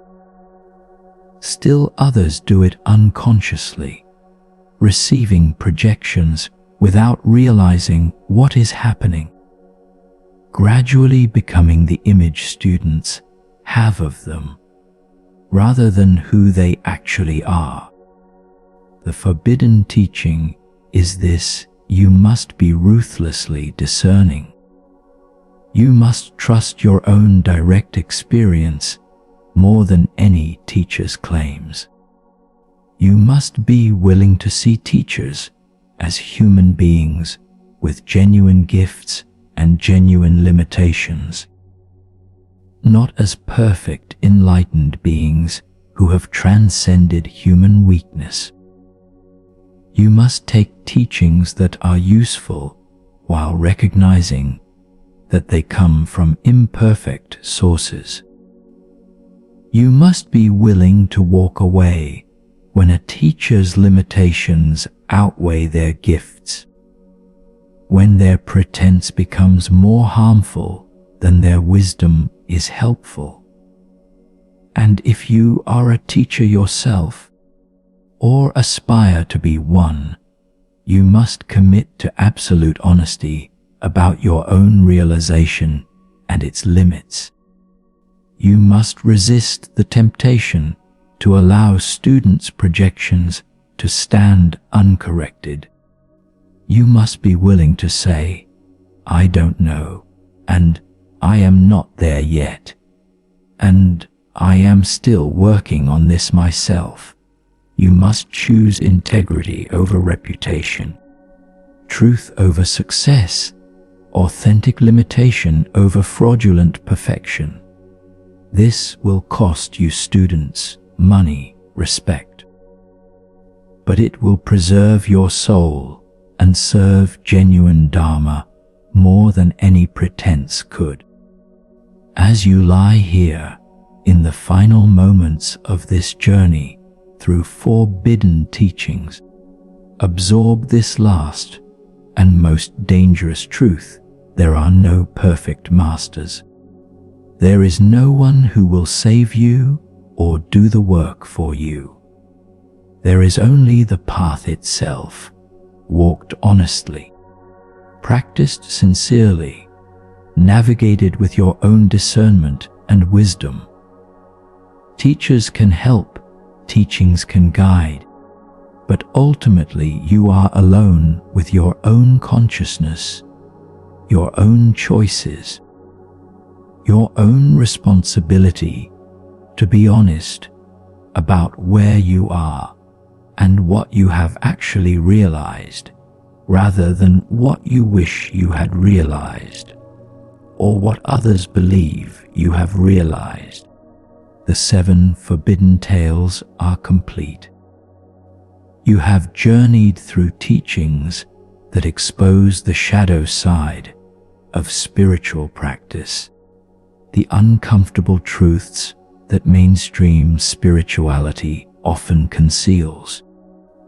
You have heard about demons that must be faced, practices that must eventually be transcended, teachers who lie, students who confront their complete darkness, the true price of awakening, and the necessary honesty about limitation and fraud. These teachings are called forbidden, not because they are evil, but because they are dangerous. They can be misunderstood, misused, weaponized against genuine practice. They can be heard by those not ready and become excuses for laziness, cynicism, or abandonment of the path. But for those who are ready, for those who have practiced sincerely and are willing to go deeper, these teachings offer something essential. They strip away comforting illusions and reveal the path as it actually is, demanding uncompromising, requiring everything, promising nothing except the possibility of truth. Now, let these teachings settle into your consciousness at whatever depth they will reach. You need not understand them all consciously. You need not remember every detail. They will work in you according to your readiness, revealing their wisdom gradually as you continue your own practice and your own honest investigation of your consciousness and its nature. As you drift into sleep or rest in deep peace, know that you have been entrusted with secret knowledge, with hidden teachings, with the wisdom that has been passed in whispers through the centuries. Treat this knowledge with respect. Use it wisely, and above all, use it honestly, as a mirror to see yourself more clearly rather than as a weapon to judge others or as an excuse to avoid the genuine work of transformation. The forbidden tales are complete. The night draws deeper. Rest now in the darkness, in the mystery, in the knot, knowing that is deeper than any knowledge. And may these teachings, harsh as they are, serve your awakening, your liberation, your return to the truth of what you have always been beneath all the stories, all the seeking, all the pretense. Sleep peacefully and wake to truth.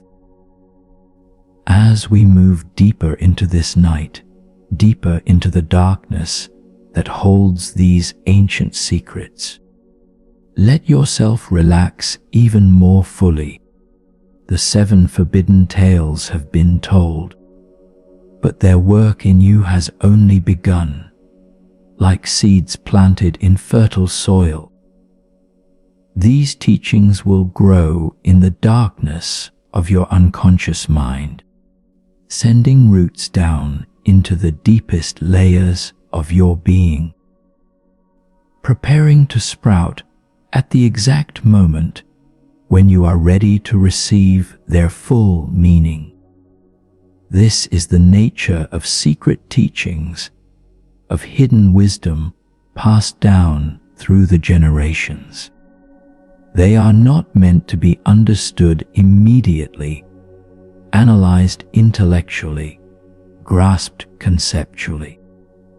They are meant to be received at a level deeper than thought, to be held in the silent awareness that exists beneath the thinking mind, to work on you through presence rather than through comprehension. So do not concern yourself with remembering every story, with understanding every teaching, with extracting every lesson. Simply allow the words to wash over you, to sink into you, to do their work in ways that conscious effort could never accomplish. The forbidden tales you have heard tonight speak to aspects of the spiritual path that are rarely discussed openly, because they challenge our comfortable assumptions about what awakening means and what it requires. We would prefer to believe that enlightenment is gentle, that it comes through gradual accumulation of merit and wisdom, that it requires no real sacrifice beyond sitting in meditation and being kind to others. We would prefer to imagine that awakened beings are perfect, peaceful, beyond all human struggle and limitation. But the forbidden teachings reveal a different picture. They show us that awakening often comes through crisis, through the shattering of everything we thought we knew, through the death of the identity we have spent a lifetime constructing. They show us that the path requires facing our deepest shadows, not in some abstract way, but concretely, viscerally, encountering the actual darkness within ourselves that we have spent our lives denying. They show us that even great teachers are human, that enlightenment does not make one superhuman, that honesty about limitation is more valuable than pretense of perfection. These are uncomfortable truths. They disturb our fantasies about what spiritual life should be. They challenge our desire for a path that is safe, comfortable, guaranteed to work if we just follow the right steps. They reveal that the spiritual journey is more like a death and rebirth than like a gentle evolutionary unfolding, that it requires a courage most people do not possess, that it offers no guarantees and demands everything. Why, then, would anyone walk such a path? Why would anyone choose to face their demons, to sacrifice what they love, to confront their shadows, to accept the price that awakening demands? The answer is both simple and profound, because the alternative is worse.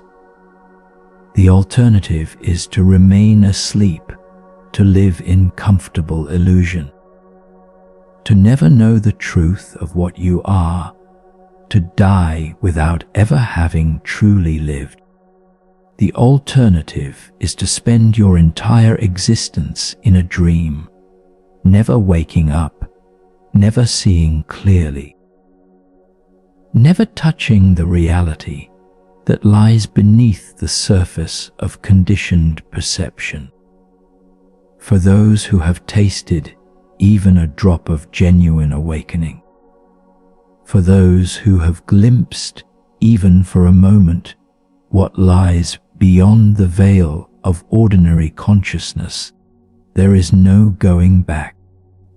The glimpse creates a hunger that cannot be satisfied with anything less than full realization. It is like someone who has spent their entire life in a dimly lit cave seeing sunlight for the first time. They may return to the cave, may spend years in the familiar darkness, but they can never forget what they saw. They can never again fully believe that the shadows on the wall are reality. They are marked, changed, called to a journey that will not relent until they have walked it to completion. This is why these teachings are told at night, in darkness, when the rational mind is tired and defenses are lowered. The darkness is not just the absence of light. The darkness is a presence, a sacred space, a womb in which transformation occurs. In the darkness, you cannot see clearly, cannot rely on visual perception, cannot navigate by the usual markers and signposts. In the darkness, you must rely on something else, on intuition, on feeling, on a deeper knowing that operates below the level of conceptual thought. The spiritual path requires this descent into darkness, not the darkness of evil or negativity, but the darkness of the unknown, of the unconscious, of everything that exists in you, but has not yet been brought into the light of awareness. This is what the night of no return represents, the willingness to descend into your own depths, to encounter everything you have hidden there, to bring it all into consciousness, no matter how disturbing or painful that process may be. Most spiritual teachings emphasize the light, peace, joy, bliss, liberation, awakening. And these are real aspects of genuine realization. But the forbidden teachings emphasize what must happen before the light can fully emerge. The confrontation with darkness, the integration of shadow, the acceptance of your complete nature including everything you wish you were not. This is not pleasant work.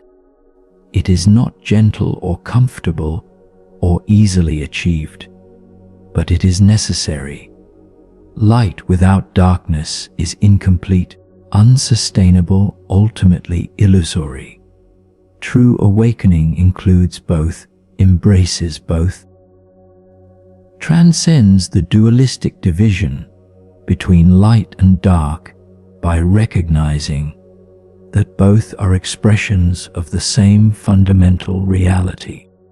As you lie here, breathing slowly, feeling your body sinking deeper into relaxation, reflect on your own relationship with darkness. Have you spent your spiritual practice trying to be only light, only peace, only positive? Have you tried to transcend your humanity rather than fully embody it? Have you sought to rise above your shadows rather than integrate them? If so, you are not alone. This is the most common error on the spiritual path. The belief that awakening means becoming something other than fully human, something pure and perfect and beyond all human struggle. But the forbidden teachings point to a different understanding. They suggest that genuine awakening is not about transcending your humanity, but about fully embracing it. Not about escaping your shadows, but about integrating them consciously. Not about becoming perfect, but about becoming whole. Wholeness includes everything, the good and the bad, the light and the dark, the noble and the base, the divine and the demonic. When you accept your complete nature, when you stop rejecting aspects of yourself that you judge as unworthy, something remarkable occurs. The energy that was bound up in repression, in denial, in the constant effort to be something other than what you are, that energy is freed. And this freed energy becomes available for consciousness, for awareness, for presence. This is the paradox at the heart of the forbidden teachings. You become more spiritual by becoming more human, not less. You awaken not by transcending the body, but by fully inhabiting it. Not by rising above emotions, but by feeling them completely. Not by denying your darkness, but by embracing it consciously. The masters who told these forbidden tales understood this. They knew that the sanitized version of spirituality, taught to beginners, while useful for getting people started on the path, is ultimately inadequate for genuine transformation. True transformation requires descent before ascent, death before rebirth, the willingness to face everything you have been running from. In the tale of the demon at the gate, we learned that the greatest obstacle to awakening is not some external force, but our own ego, our own patterns of resistance and avoidance and self-protection.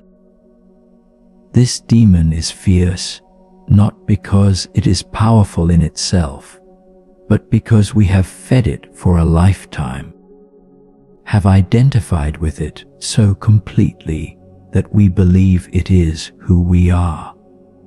Seeing through this identification, recognizing the demon as something that can be observed rather than something we are. This is the first great breakthrough on the path.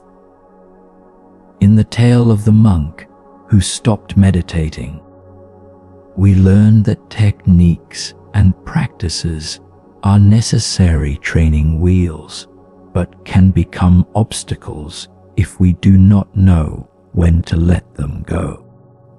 There is a time for formal practice, for discipline, for technique, but there is also a time for technique, less awareness, for natural presence that requires no effort or maintenance, for the recognition that what you have been trying to create through practice is actually always already present, simply obscured by your efforts to create it.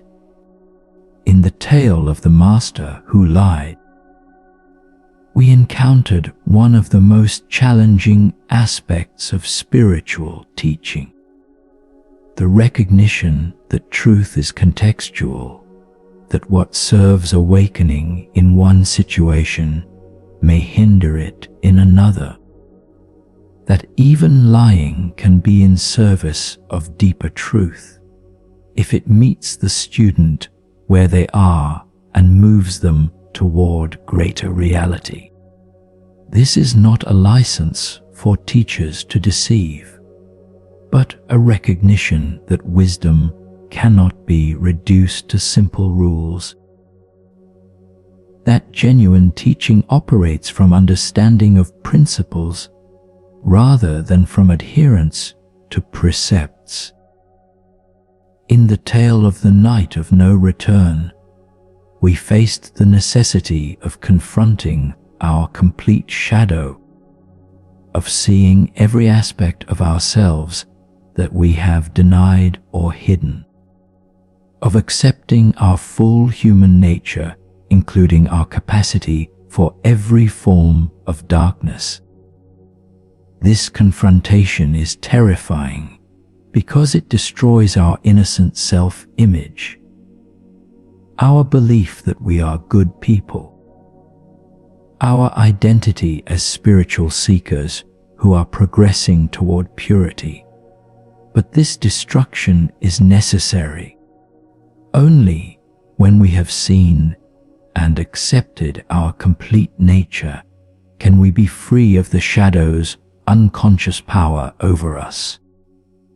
In the tale of the transmission of silence, we learned that the deepest teaching cannot be spoken, that consciousness communicates directly with consciousness in a way that transcends words and concepts, that sometimes the most profound Dharma is transmitted in complete silence when the thinking mind has exhausted itself, and direct awareness can meet awareness without the mediation of thought. This points to the ultimate inadequacy of all teachings, all techniques, all conceptual frameworks. They are useful pointers, but they are not the truth they point to. In the tale of the price of enlightenment, we confronted the uncomfortable reality that awakening is not free, that it requires everything, that the path to liberation runs through the destruction of everything we cling to for security and identity. But we also learned that the price is not what we fear, the specific losses and sacrifices we imagine, but rather the willingness to face whatever life brings with complete consciousness and full acceptance of responsibility. The price is giving up the luxury of unconsciousness, of being able to hide from the consequences of our choices.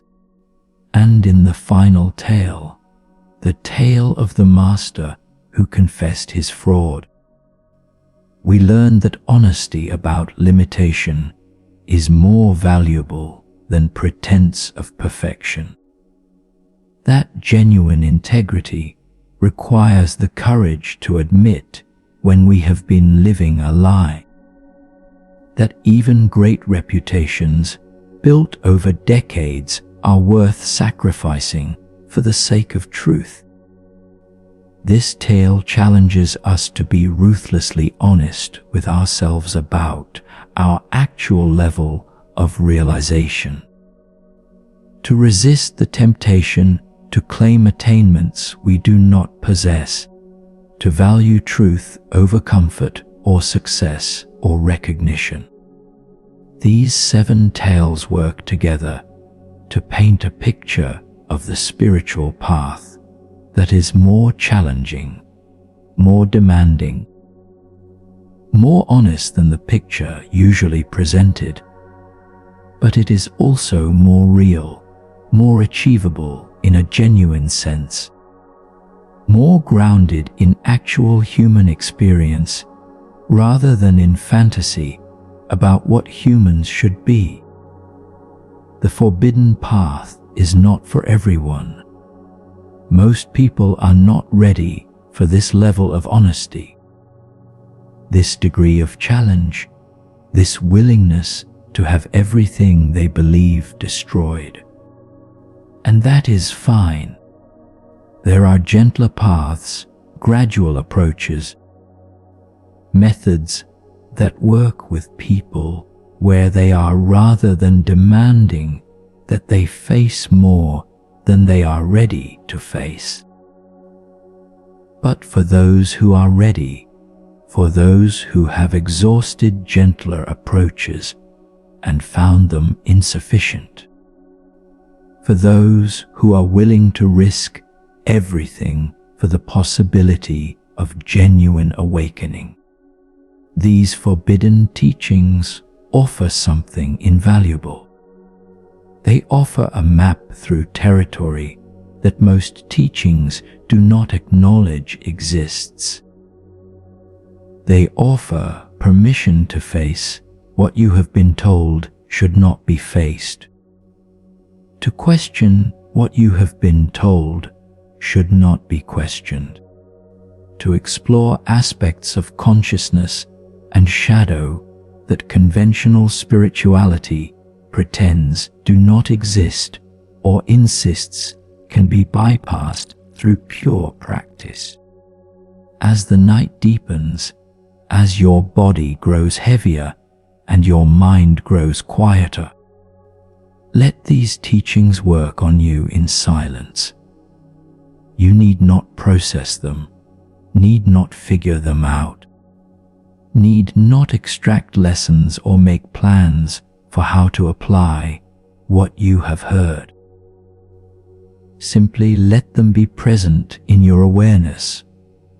Let them sink into the deeper layers of consciousness. Let them plant seeds that will grow in their own time, according to their own nature. Trust the process. Trust the darkness.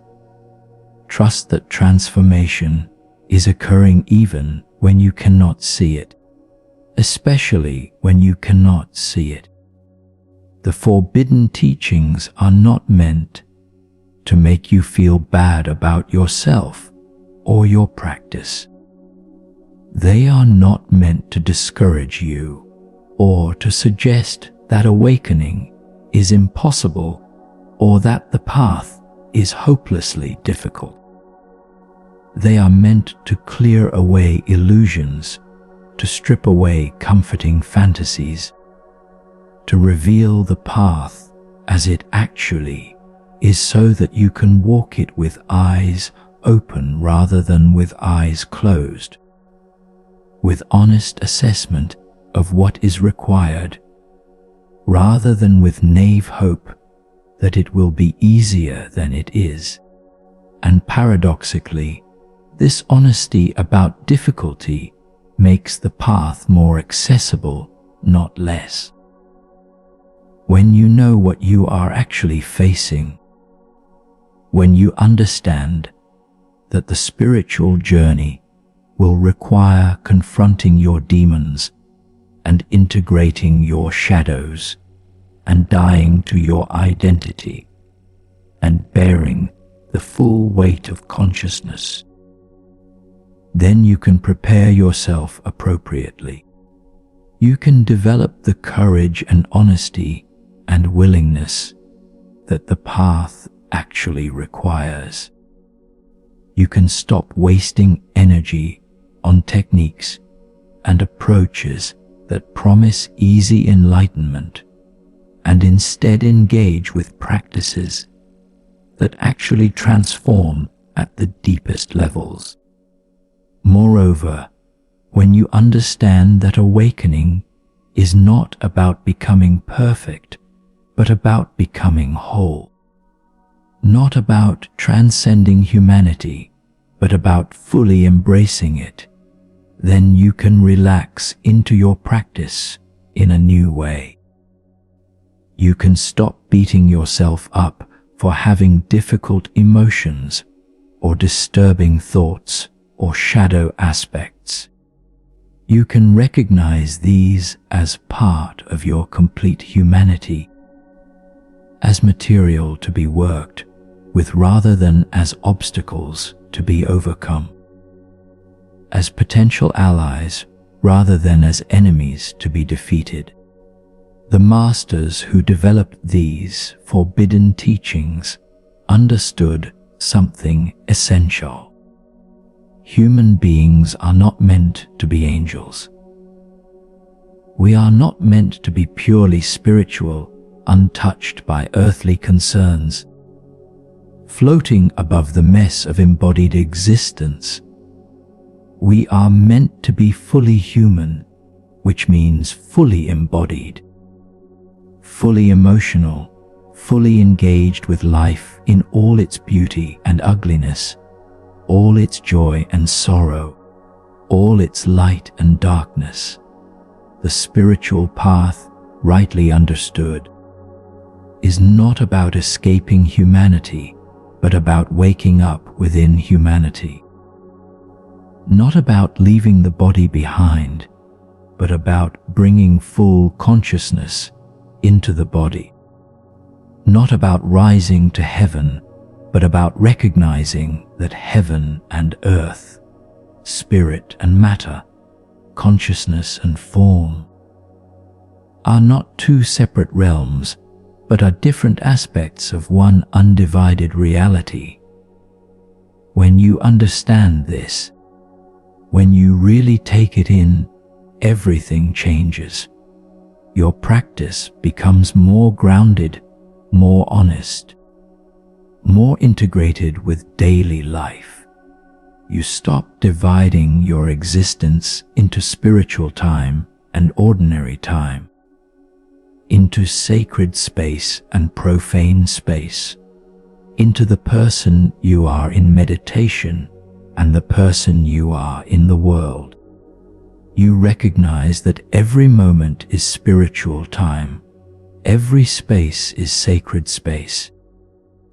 Every version of yourself is the self working out its awakening in different contexts. This recognition does not make practice less important. It makes all of life practice. It makes consciousness the practice, awareness the method, presence the path. In this understanding, there is no distinction between formal practice and daily life. Washing dishes becomes as much a spiritual practice as sitting meditation, if it is done with the same quality of presence. Having a difficult conversation becomes as much a path to awakening as studying sutras, if it is approached with the same honesty and awareness. Facing your fear or anger or grief becomes as much a portal to truth as any mystical experience, if you meet it fully rather than avoid it. This is the real secret hidden within the forbidden teachings. They are not trying to make the path harder. They are trying to make it more real, more accessible, more integrated with actual human life. They are saying, you do not need to go to a cave in the Himalayas to awaken. You do not need to become a renunciate or a monk or someone who has transcended all human concerns. You can awaken right here in the midst of your ordinary life, with your job and your relationships and your struggles and your joys. But you must bring complete honesty to all of it. You must be willing to face what you have been avoiding. You must embrace your complete nature rather than trying to be some idealized version of what a spiritual person should be. This is both more demanding and more achievable than the sanitized version of spirituality. It is more demanding because it requires you to face everything, to work with your actual life rather than with some fantasy of what your life should be, to accept full responsibility for your consciousness and your choices without the comfort of believing that someone else, some teacher, some technique, some future attainment will save you. But it is more achievable because it does not require you to be something other than what you are. It only requires you to be what you are with complete honesty, complete presence, complete willingness to see and accept and work with everything you find. As you continue to rest here, breathing gently, allowing your awareness to settle deeper and deeper into quietness, feel the relief that comes with this understanding. You do not need to be perfect. You do not need to transcend your humanity. You do not need to achieve some special state or become some special kind of person. You only need to be here, fully, honestly, presently, with whatever is arising in your experience right now. This moment, exactly as it is enough. This breath is enough. This awareness is enough. You are enough. The 7 forbidden tales have completed their first pass through your consciousness. But they will return again and again, each time revealing new layers of meaning, new aspects of truth, new invitations to deepen your practice and your understanding. Do not try to hold onto them. Let them go. Let them sink into the unconscious. Let them do their work in darkness, where the deepest transformation occurs. Trust that what you need from these teachings will emerge when you need it, will become available to your conscious awareness at exactly the right moment. For now, simply rest.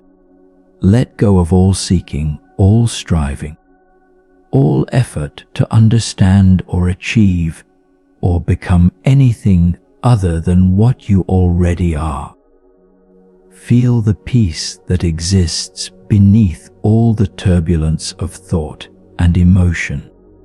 Notice the awareness that knows all experience, but is not limited by any experience. Rest as this awareness, this consciousness, this presence that you have always been beneath all the stories about who you are. The night continues, the darkness deepens, and in this darkness, in this sacred space of not knowing, transformation occurs, not through effort but through surrender, not through becoming but through being, not through achieving but through recognizing what has always been present, waiting patiently for you to notice it, to acknowledge it, to rest as it. Sleep now, or drift in the space between waking and sleeping, that liminal realm where consciousness is fluid, where boundaries dissolve, where the unconscious and conscious mind meet and exchange their secrets. Let the forbidden teachings continue their work in this fertile darkness, and trust that when you wake, whether in minutes or in hours, you will wake subtly changed, subtly more aware, subtly more yourself in the deepest sense. The 7 forbidden tales have been told. Their work has begun. And like all true teachings, they will unfold their wisdom in its own time, according to its own rhythm, revealing what you are ready to see when you are ready to see it. This is the nature of genuine Dharma, of real transmission, of authentic awakening. It cannot be forced or rushed or controlled. It can only be received with patience, with humility, with a willingness to not know, to not understand, to trust the process even when you cannot see where it is leading. Rest in this trust. Rest in this not knowing. Rest in the awareness that has never moved, never changed, never been born, and will never die. You are this awareness. You have always been this awareness.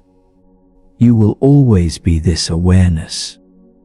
Everything else, all the stories, all the seeking, all the struggles and attainments and losses and gains, all of this is like clouds passing through the sky of your essential nature, real in their appearance but not touching what you truly are. Be at peace, be present, be here, now, in this moment that is all there ever is. This is the ultimate teaching, the one that contains all others, and it is available to you always, in every moment, as close as your breath, as immediate as this awareness that knows you are reading these words, that knows you are here, that knows you exist. Rest now. The forbidden tales are complete. Their wisdom is yours. The hours of the night have passed in this ancient transmission of forbidden wisdom. You have traveled through 7 tales that reveal what is usually hidden, that speak what is usually kept silent, that illuminate the shadows that most spiritual teachings leave in darkness. And now, as we move through the deepest part of the night, through that sacred time when the veil between worlds grows thin, when consciousness becomes most fluid, when transformation occurs most naturally, we enter into a different kind of teaching altogether. This is not a teaching of words, though words will still be used. This is not a teaching of concepts, though concepts may appear. This is a teaching of presence itself, of the space that holds all the stories, of the awareness that knows all the tales, of the consciousness that is reading these words right now and recognizing itself in the recognition. For you are not simply hearing teachings about awakening. You are awakening itself, temporarily forgetting what you are, playing the role of seeker, engaging in the cosmic drama of consciousness, appearing to lose itself so that it can experience the joy of finding itself again. The 7 forbidden tales you have heard are like keys, each one unlocking a different door in the mansion of your consciousness. The demon at the gate unlocked the door to recognizing that what you think you are is not what you actually are. That the ego you have been defending and maintaining and identifying with is not your true self, but is an accumulated pattern of conditioning. A voice you have mistaken for your own voice, a demon you have mistaken for yourself. The monk who stopped meditating unlocked the door to understanding that all practices, all techniques, all methods are ultimately training wheels that must be removed when they have served their purpose. That the goal of practice is to make practice unnecessary.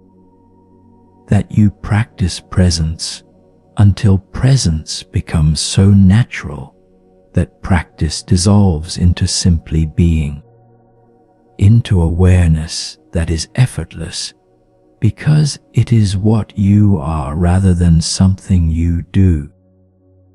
The master who lied unlocked the door to seeing that truth is not simple, not absolute in its expression, not something that can be spoken in the same way to all people in all situations. Truth must be tailored to the capacity of the receiver, must be spoken in a way that meets people where they are rather than where we wish they were, must sometimes wear the disguise of untruth in order to plant seeds that will eventually flower into genuine understanding. The night of no return unlocked the door to your shadow, to the aspects of yourself that you have denied and repressed and hidden, to the recognition that wholeness requires integration of darkness as well as light, that you cannot transcend what you have not acknowledged. That genuine awakening includes rather than excludes every aspect of your nature, even those aspects you would prefer to pretend do not exist. The transmission of silence unlocked the door to direct recognition, to the understanding that the deepest truths cannot be spoken, but can only be transmitted from consciousness to consciousness, from presence to presence, in the pregnant silence that exists beneath and between all words, in the awareness that knows all language, but is not limited by any language, in the meeting of being with being beyond all concepts of separation. The price of enlightenment unlocked the door to acceptance of responsibility, to the recognition that awakening is not an escape from life, but a complete engagement with life. Not a way to avoid difficult choices, but a capacity to make difficult choices with full consciousness of their consequences. Not a state of permanent peace, but a willingness to be disturbed, to be broken open, to pay the actual price of full awareness, rather than hiding in the false comfort of partial consciousness. And the final teaching unlocked the door to absolute honesty, to the courage to see yourself as you actually are rather than as you wish you were or as others believe you to be. To value truth over reputation, integrity over success, authentic limitation over fraudulent perfection. To be willing to destroy everything you have built rather than continue to live in a lie. To choose death of the false self even at the cost of everything the false self has accumulated. These 7 doors, now unlocked, lead deeper into the mystery of your own being. Each door opens into a room, and each room contains treasures that have been waiting for you to discover them. Aspects of yourself that have been present all along, but hidden. Potentials that have been dormant, but ready to awaken. Truths that have been obvious but overlooked. And beyond all these rooms, at the very center of the mansion of your consciousness, there is a final room, a secret chamber, a holy of holies, where the ultimate truth resides, waiting patiently for you to arrive. What is in this final room? What is this ultimate truth that the 7 forbidden tales have been preparing you to receive? It is this, both utterly simple and infinitely profound. You are already what you seek. You have always been what you seek. You could never not be what you seek. The entire spiritual journey, with all its practices and stages and attainments and realizations, is consciousness playing an elaborate game of hide and seek with itself, temporarily concealing its own nature so that it can experience the wonder of discovering itself anew. This truth is so simple that the mind rejects it. It cannot be this simple. The mind says, there must be more to it. There must be something to achieve, something to become, somewhere to get to. And so the mind creates elaborate spiritual paths, complex philosophies, difficult practices, distant goals, not because these are necessary for awakening, but because the mind cannot accept that awakening is already present, that what you seek is closer than your own breath, more intimate than your own thoughts, more fundamental than your own sense of self.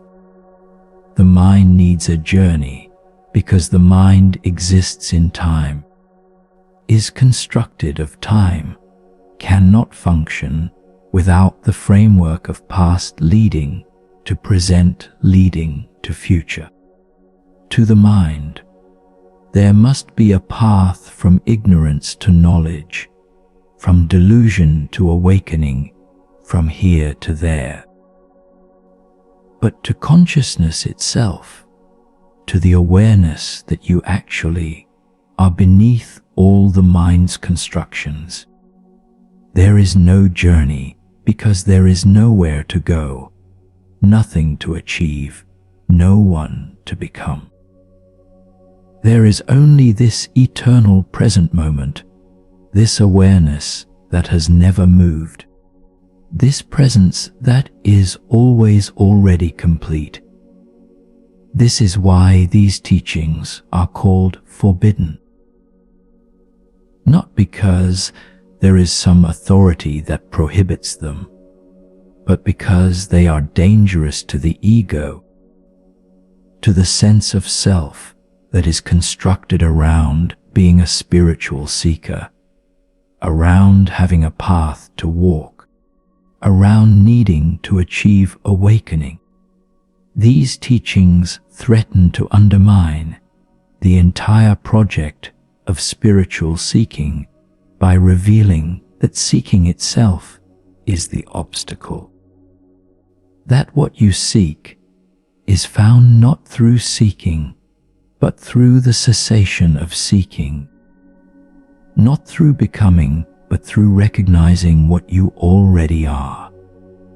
But here is the great paradox, the cosmic joke that sits at the heart of all genuine spiritual teaching. You must seek in order to discover that seeking is unnecessary. You must practice in order to realize that practice is ultimately an obstacle. You must walk the path in order to discover that there is nowhere to go.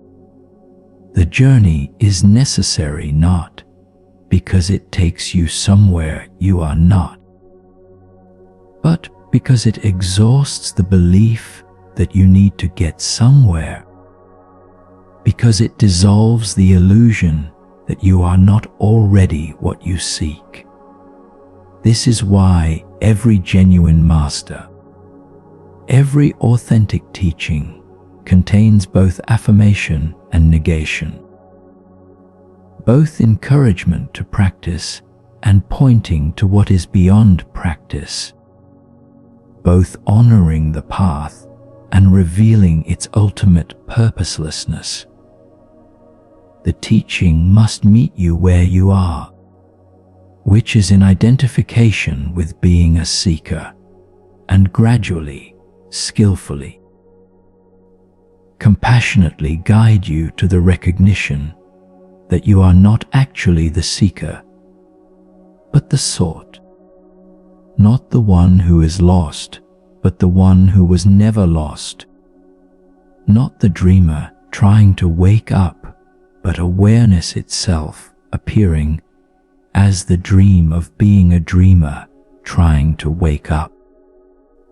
As you lie here in the deep night, in the sacred darkness where transformation occurs, let yourself feel into this recognition, not as a concept to understand intellectually, but as a direct, immediate knowing that arises from beyond the thinking mind. You are aware right now. This is undeniable. Something in you knows that you are here, knows that you are reading or hearing these words, knows that you exist. This knowing, this awareness, this consciousness that is present right now. What is it? Is it your thoughts?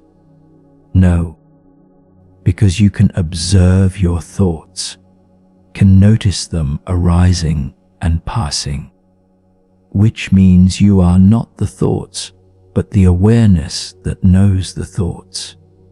Is it your emotions? No. For the same reason, you can feel emotions, can watch them flow through you, which means you are not the emotions, but the space in which emotions appear. Is it your body? No, because you have sensations of the body, experiences of the body, awareness of the body, which means you are not the body, but the consciousness that knows the body. Is it your sense of self, your personality, your identity? No, because even this sense of I can be observed, can be seen as a construction, as a pattern of thoughts and memories and habits that creates the illusion of a solid, continuous self. But who is observing the sense of self? Who knows that this I is a construction? There must be something deeper, something more fundamental, something that exists prior to the constructed sense of identity.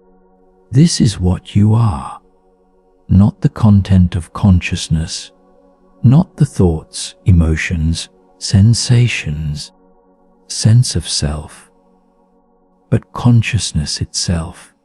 You are the awareness in which all experience arises, the presence that knows all phenomena, the witnessing that observes all that appears and disappears.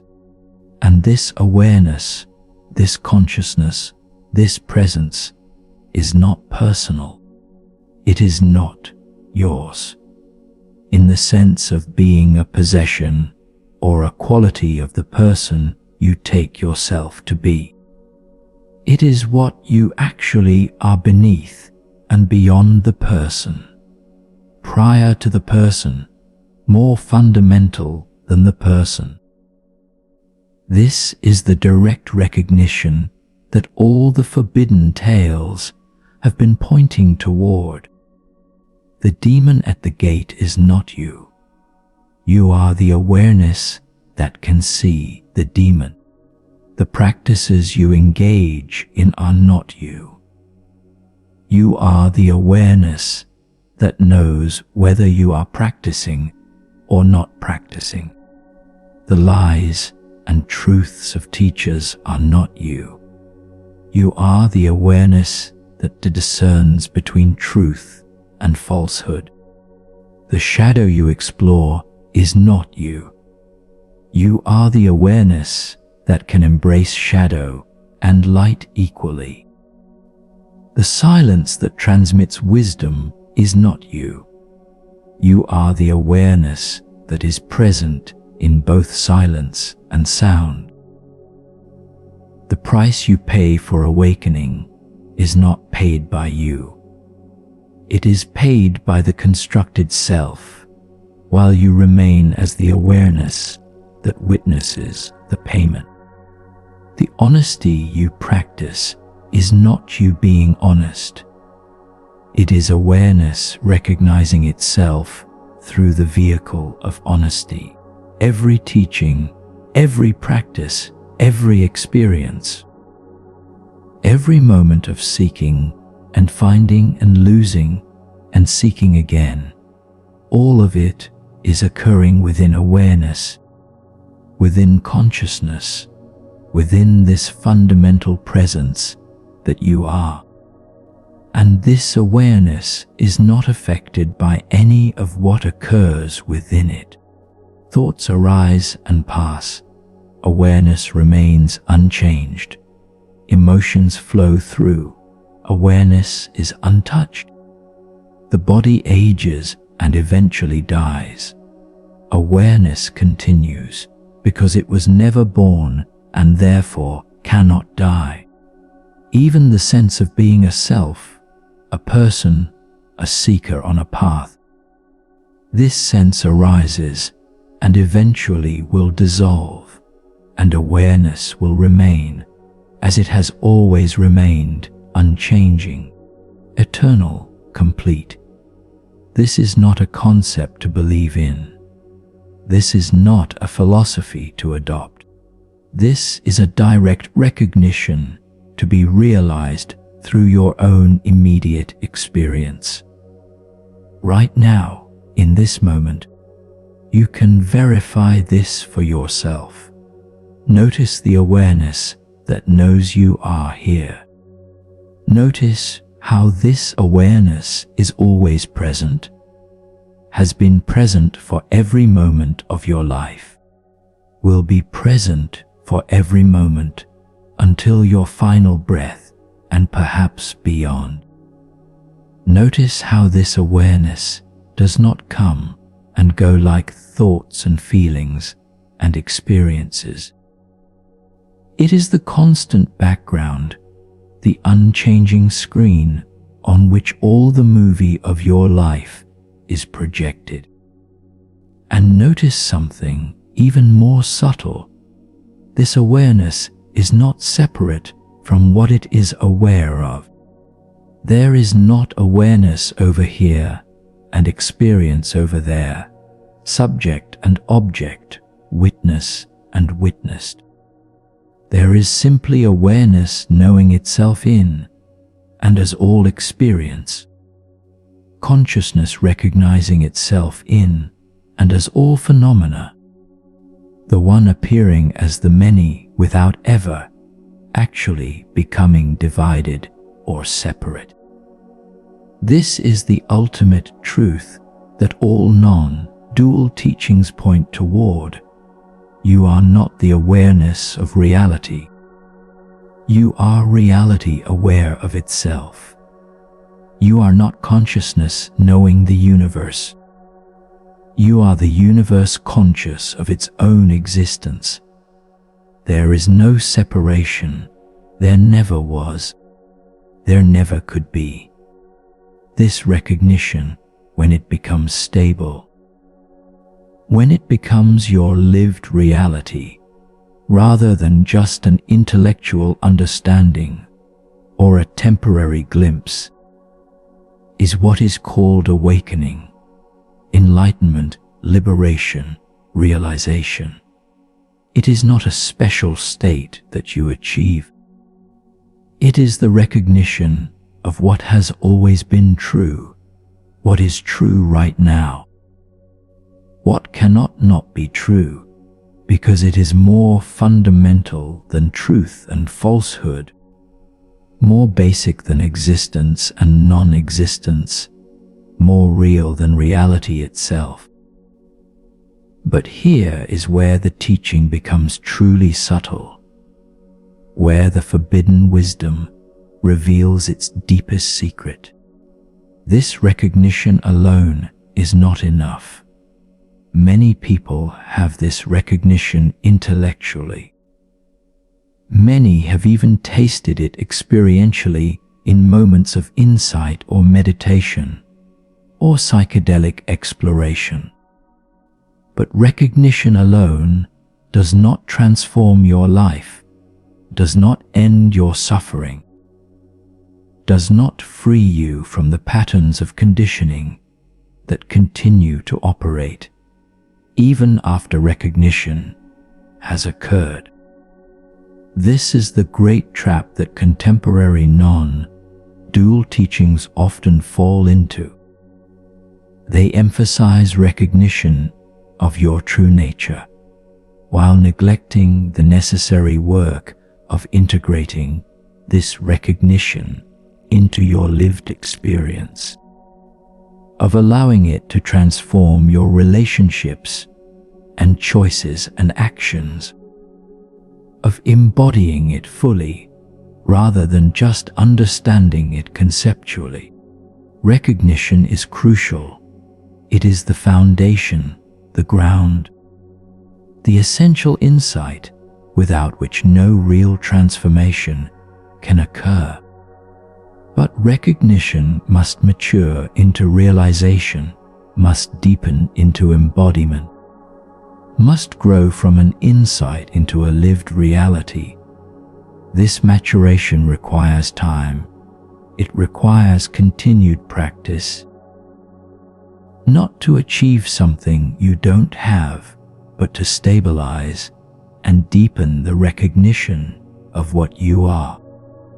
To clear away the accumulated conditioning that obscures this recognition, to allow the full implications of this truth to permeate every level of your being. This is why the journey is not over at first awakening. First awakening is more like a birth than a completion. It is the moment when you first consciously recognize your true nature, when the separate self you took yourself to be is seen through, when the awareness that you actually are becomes obvious. But this newborn awareness must then grow, must mature, must develop the capacity to remain stable even in the midst of challenging circumstances. This maturation is what the forbidden teachings address. They do not focus primarily on the initial recognition, though this is implied throughout. They focus on what comes after the integration of shadow, the development of genuine integrity and honesty, the willingness to face the full reality of human existence without escaping into spiritual fantasy, the capacity to embrace life completely while knowing yourself as the awareness that is not limited by life, the courage to pay the price of full consciousness rather than hiding in partial awareness. This is why these teachings speak of demons to face, of darkness to integrate, of prices to pay, of practices to transcend, of teachers to see through, of lies to acknowledge. They are addressing the messy, difficult, often uncomfortable work of allowing initial recognition to mature into full realization, of moving from glimpse to stable awakening, of embodying truth rather than just knowing it intellectually. And this work, paradoxically, is both absolutely necessary and completely unnecessary. It is necessary from the perspective of the person, the individual who is walking the path, who needs to clear away conditioning and integrate shadow and develop stability of awareness. But it is unnecessary from the perspective of awareness itself, which is already complete, already perfect, already free, completely untouched by whether the person does any work or not. Both perspectives are true.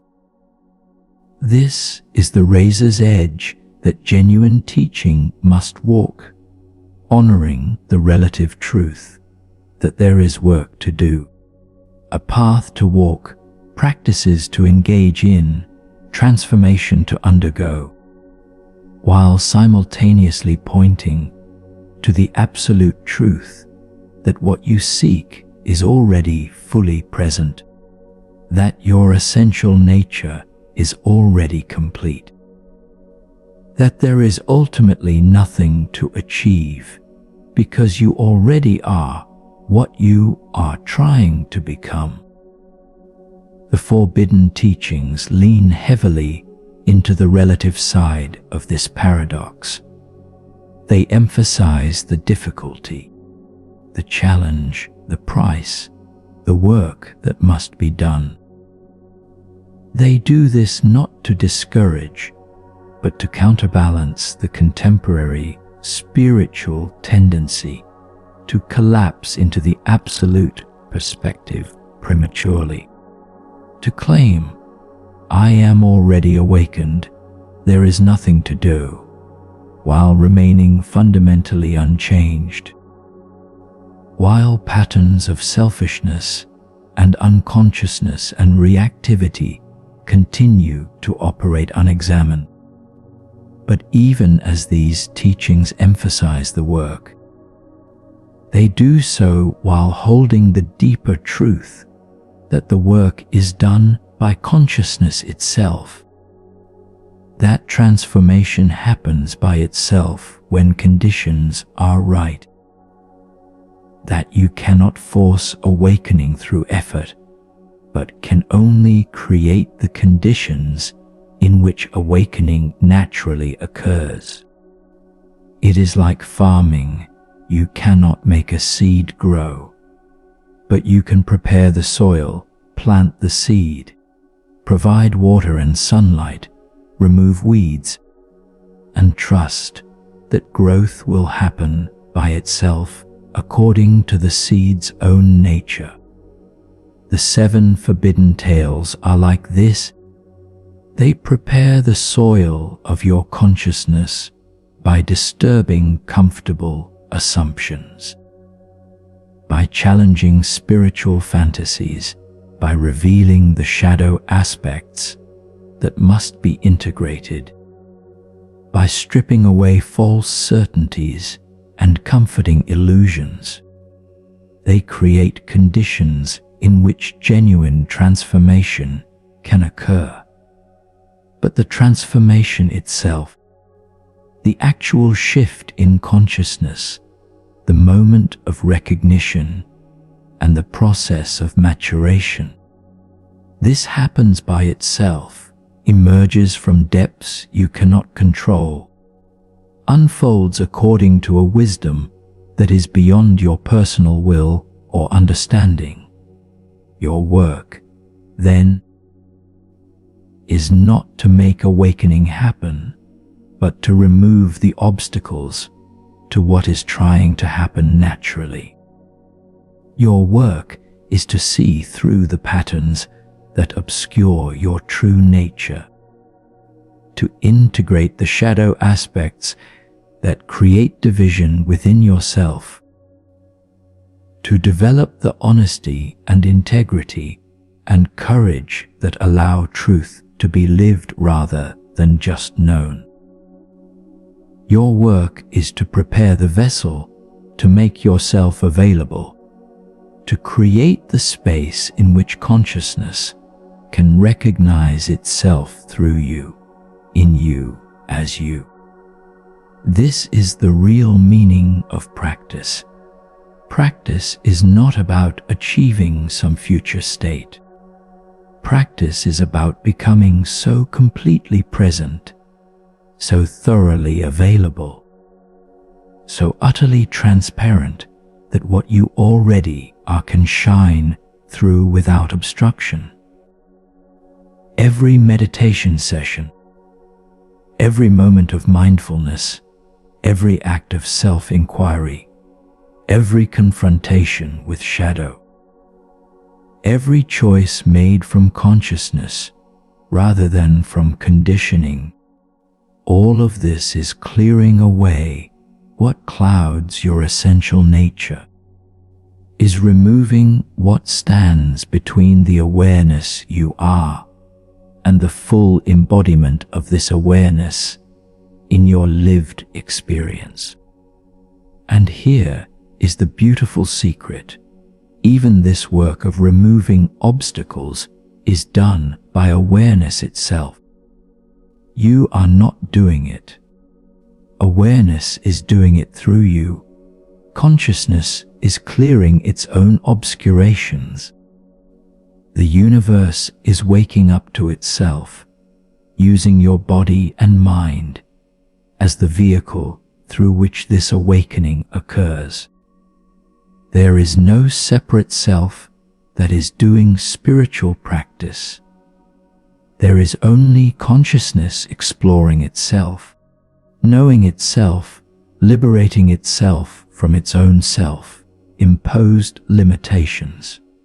When you see this clearly, when you realize that even your efforts to awaken are consciousness moving toward itself, that even your seeking is awareness seeking itself, that even your sense of being lost is the universe playing the role of lostness, something profound relaxes.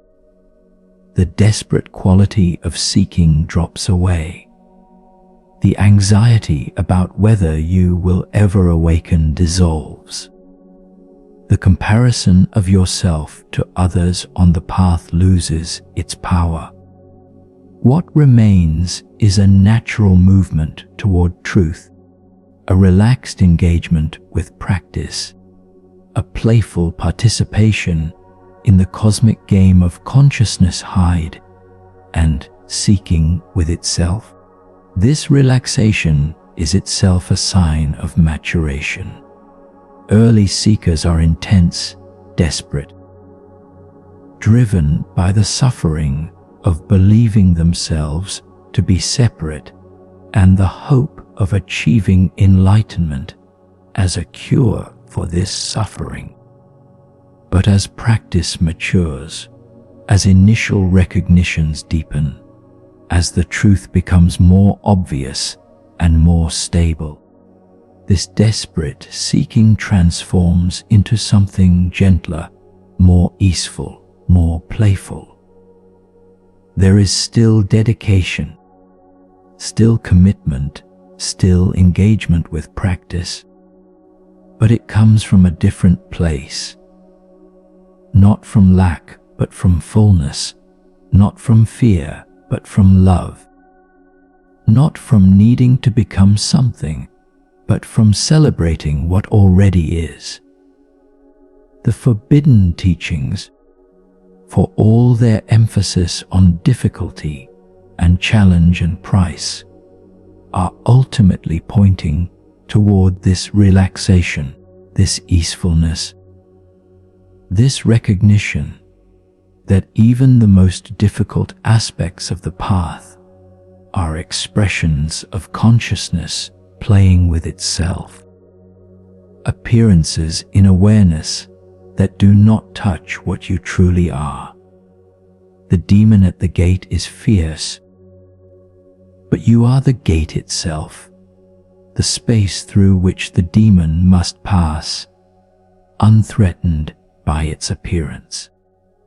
The night of no return is terrifying, but you are the awareness that remains throughout the night, unchanged by what is seen or experienced. The price of enlightenment is everything, but you are not what is sacrificed. You are what remains when everything else has been given up.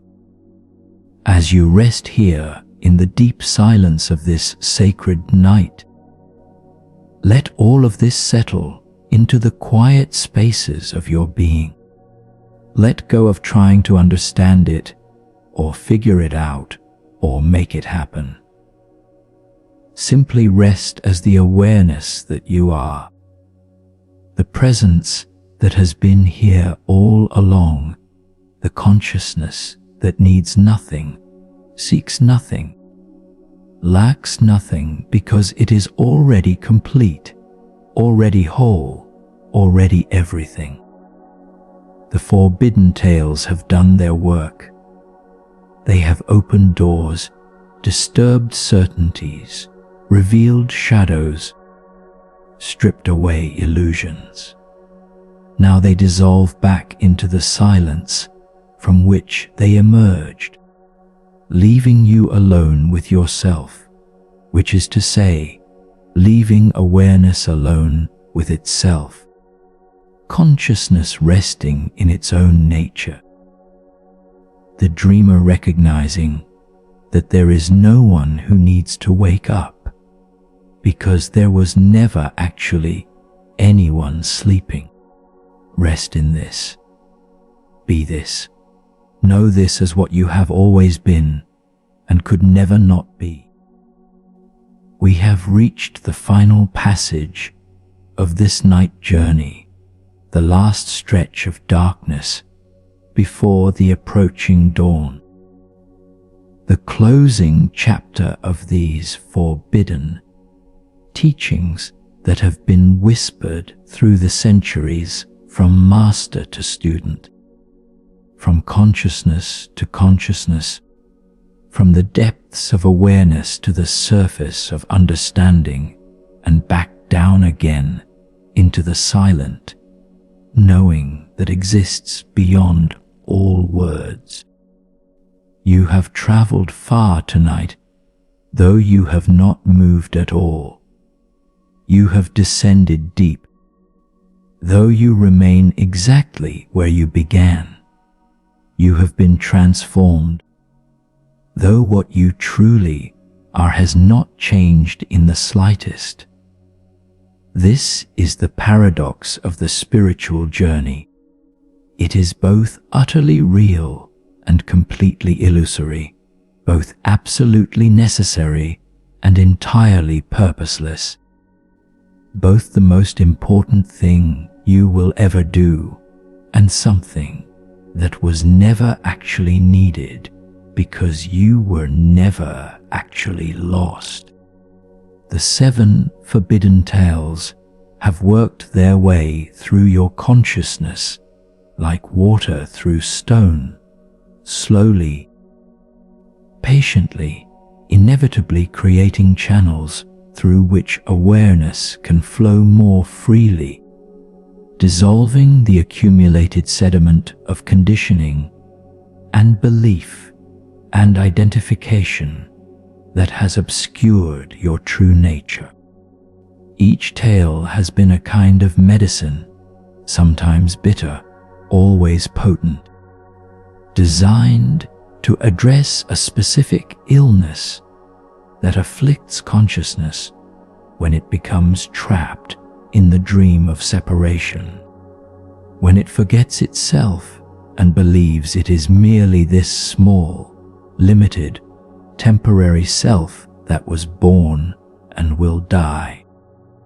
But now, as we come to the end of this transmission, it is time to gather together all that has been offered, to weave the separate threads into a unified understanding, to recognize how each teaching illuminates the others, how the 7 tales are actually 7 facets of a single diamond of truth that cannot be seen all at once, but must be approached from multiple angles, each angle revealing something essential that the others cannot show.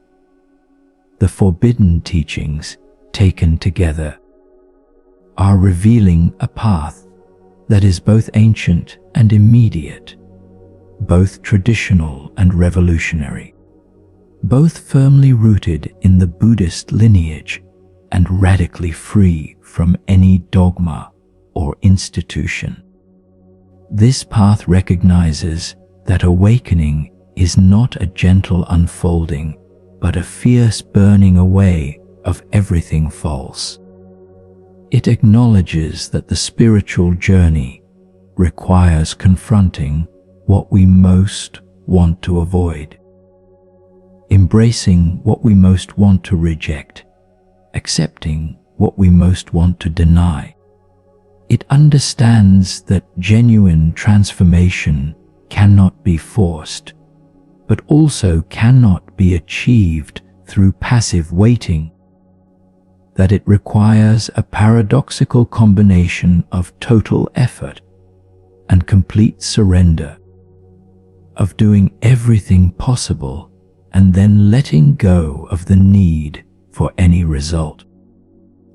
This path is forbidden not because some authority has prohibited it, but because it threatens every comfortable assumption about what spirituality should be. It is forbidden because it reveals that awakening may cost you everything you think you are, everyone you love, every security you rely on, every certainty you hold.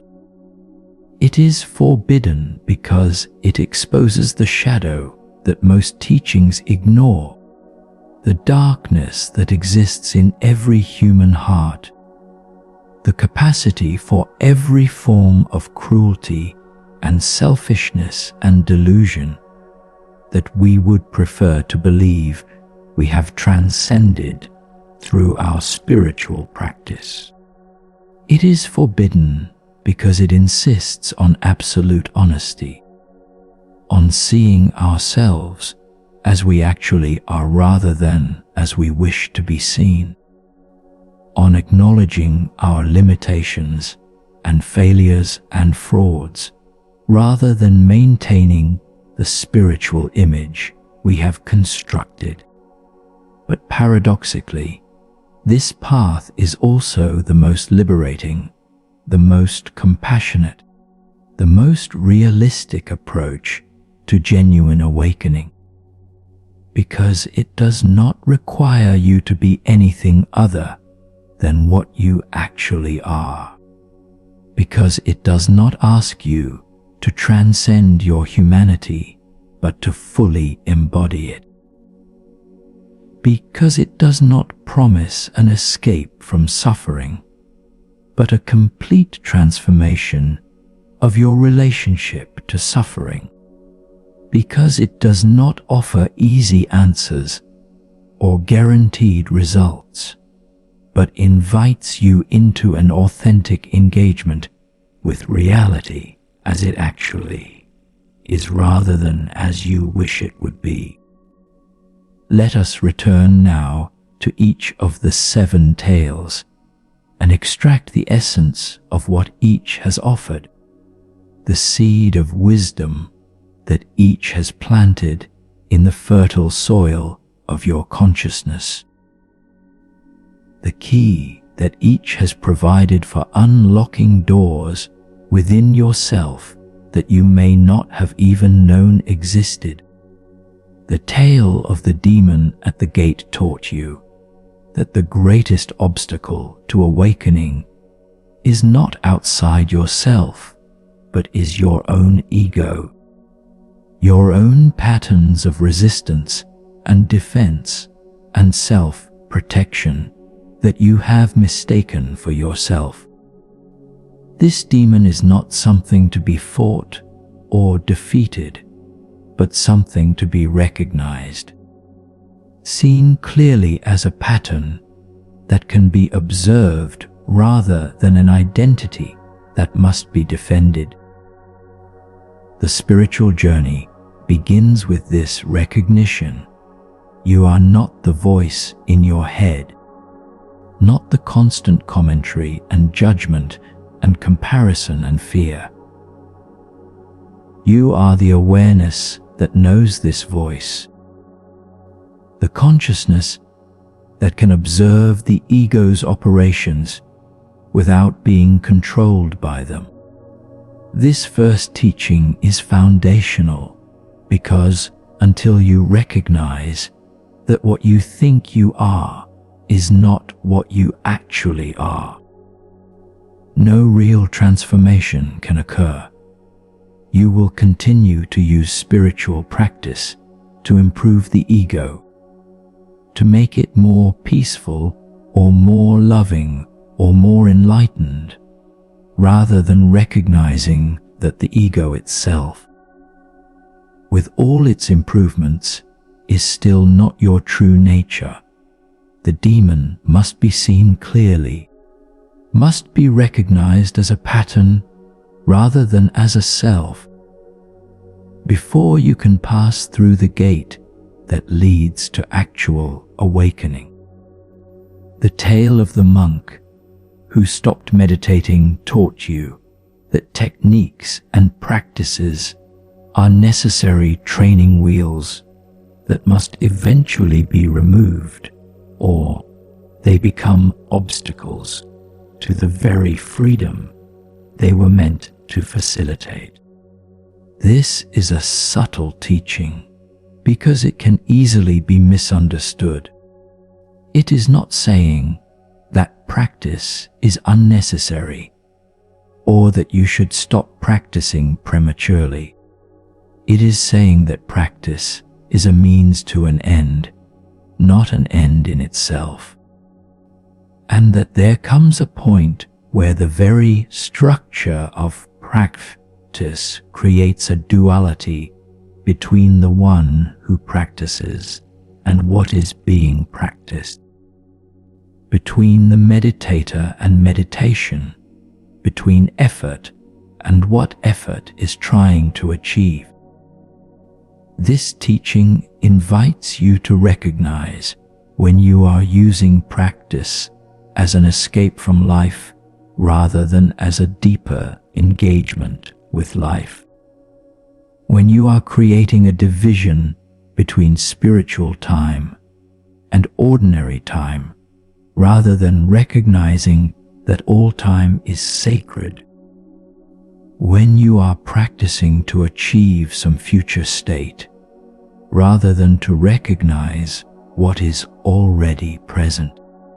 There is a time for technique and a time for technique, less awareness, a time for formal practice and a time for informal presence, a time for doing and a time for being.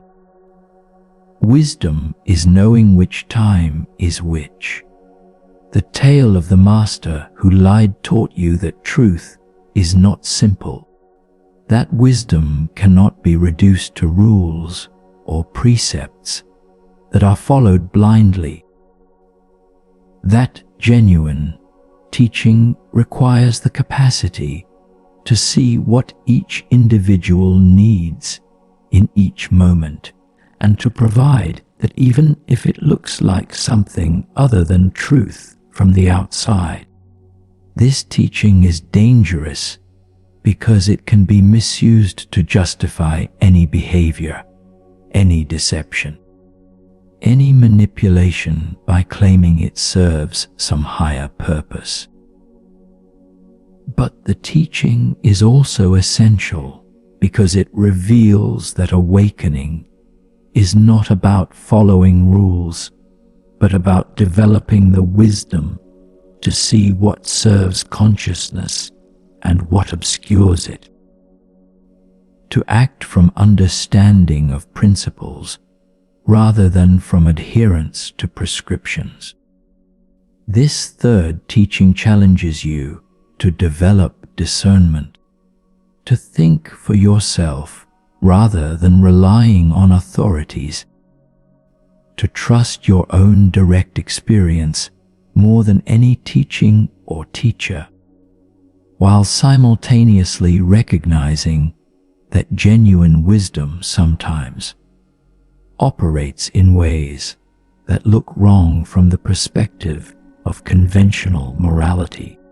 The razor's edge is learning to distinguish between genuine skillful means and mere self-serving deception, between wisdom that appears as unconventional action and ego that justifies itself through spiritual language.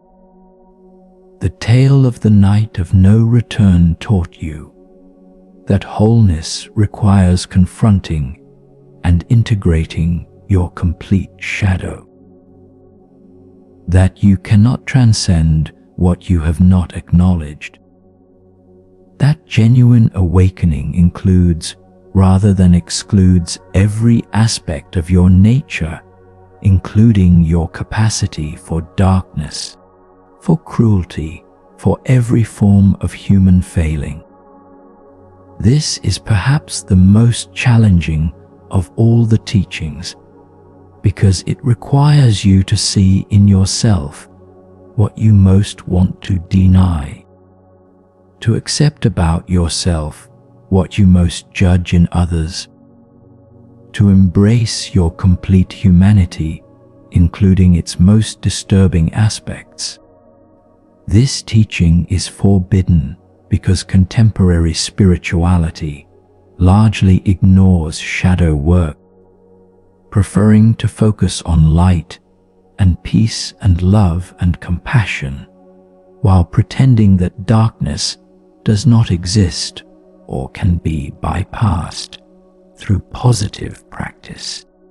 But this pretense leads to spiritual bypass, where unintegrated shadow erupts in destructive ways precisely because it has been denied rather than consciously embraced. The night of no return is the confrontation that must occur if wholeness is to be achieved, if integration is to be real rather than imagined, if awakening is to include rather than exclude the fullness of what it means to be human. The tale of the transmission of silence taught you that the deepest truths cannot be spoken, that consciousness communicates directly with consciousness in ways that transcend language and concept, that sometimes the most profound teaching is given in complete silence, when the thinking mind has exhausted itself and direct recognition can occur. This teaching points to the ultimate inadequacy of all teachings, all words, all concepts, including these very concepts being offered right now. The words are fingers pointing at the moon, useful for showing you where to look, but not to be confused with what they point toward. This fifth teaching invites you to stop seeking understanding through accumulation of knowledge and instead to seek recognition through direct experience. To stop collecting spiritual concepts and instead to realize what exists prior to all concepts. To stop listening to words and instead to rest as the awareness that knows the words are being spoken. The transmission of silence is happening right now, in this very moment, beneath and beyond these words. From awareness to awareness, from consciousness to consciousness, from what you truly are to what you have always been. The tale of the price of enlightenment taught you that awakening is not free, that it requires everything, that the path to liberation runs through the destruction of everything you cling to for security and identity. But it also revealed that the price is not what you fear, not the specific losses and sacrifices you imagine, but rather the willingness to face whatever life presents with complete consciousness and full acceptance of responsibility. The price is giving up the luxury of unconsciousness, of being able to hide from the consequences of your choices, of pretending you don't see what you see or know what you know. This teaching challenges you to accept the weight of full consciousness, to bear the responsibility that comes with seeing clearly, to make choices while knowing their full implications, rather than while maintaining comfortable ignorance. It reveals that enlightenment does not make life easier, but in many ways makes it harder, because you can no longer hide in unconsciousness, can no longer claim you didn't know, can no longer avoid the difficult choices that consciousness necessarily entails. But this hardness is also a profound freedom, the freedom to live authentically, to love fully, to act from clarity rather than from confusion. And the final tale, the tale of the master who confessed his fraud, taught you that honesty about limitation is more valuable than pretense of perfection. That genuine integrity requires the courage to admit when you have been living a lie, that even great reputations built over decades are worth sacrificing for the sake of truth. This teaching exposes the prevalence of spiritual fraud, the tendency of teachers to claim or allow others to believe they have attainments they do not possess, the danger of students projecting enlightenment onto teachers who are still very much in process. This seventh teaching invites you to ruthless self-honesty, to seeing yourself as you actually are rather than as you wish you were, to valuing truth over comfort or success or the good opinion of others. It challenges you to be honest about your actual level of realization, to resist the temptation to claim more than you have genuinely experienced, to walk away from situations where pretense is required, to choose authenticity even when it costs you everything you have built. These 7 teachings, taken together, create a complete path, a comprehensive approach to genuine awakening that includes all the difficult aspects that sanitized spirituality tends to ignore. They form a mandala of wisdom, with each teaching occupying a position around the circumference, while all pointing toward the same central truth. Awakening is possible. Awakening is your birthright. Awakening is what you truly are beneath all the conditioning and confusion and identification with limitation. But awakening requires something from you. It requires honesty, courage, willingness to face what you have been avoiding, acceptance of responsibility, commitment to truth above all else. Now, as we approach the end of this transmission, as the night begins its slow turn toward dawn, let these 7 teachings integrate within you. Do not try to remember them all consciously. Do not attempt to extract lessons or create plans for how to apply what you have heard. Simply let them settle into the deep places of your being, into the unconscious mind where real transformation occurs, into the silent awareness that knows without needing to think, that understands without needing to analyze, that recognizes truth through resonance rather than through reasoning. The teachings have done their work. The seeds have been planted.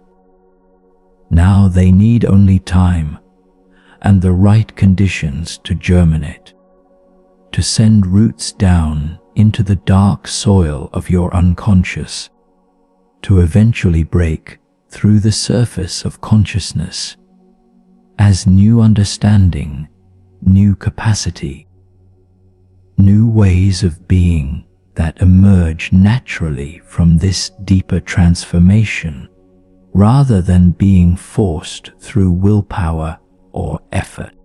And as these teachings integrate, as their wisdom becomes part of your lived experience rather than just concepts you have heard, something profound will shift in how you relate to yourself, to others, to the spiritual path itself, to life in its totality. You will become more honest, more willing to see what is actually present rather than what you wish were present.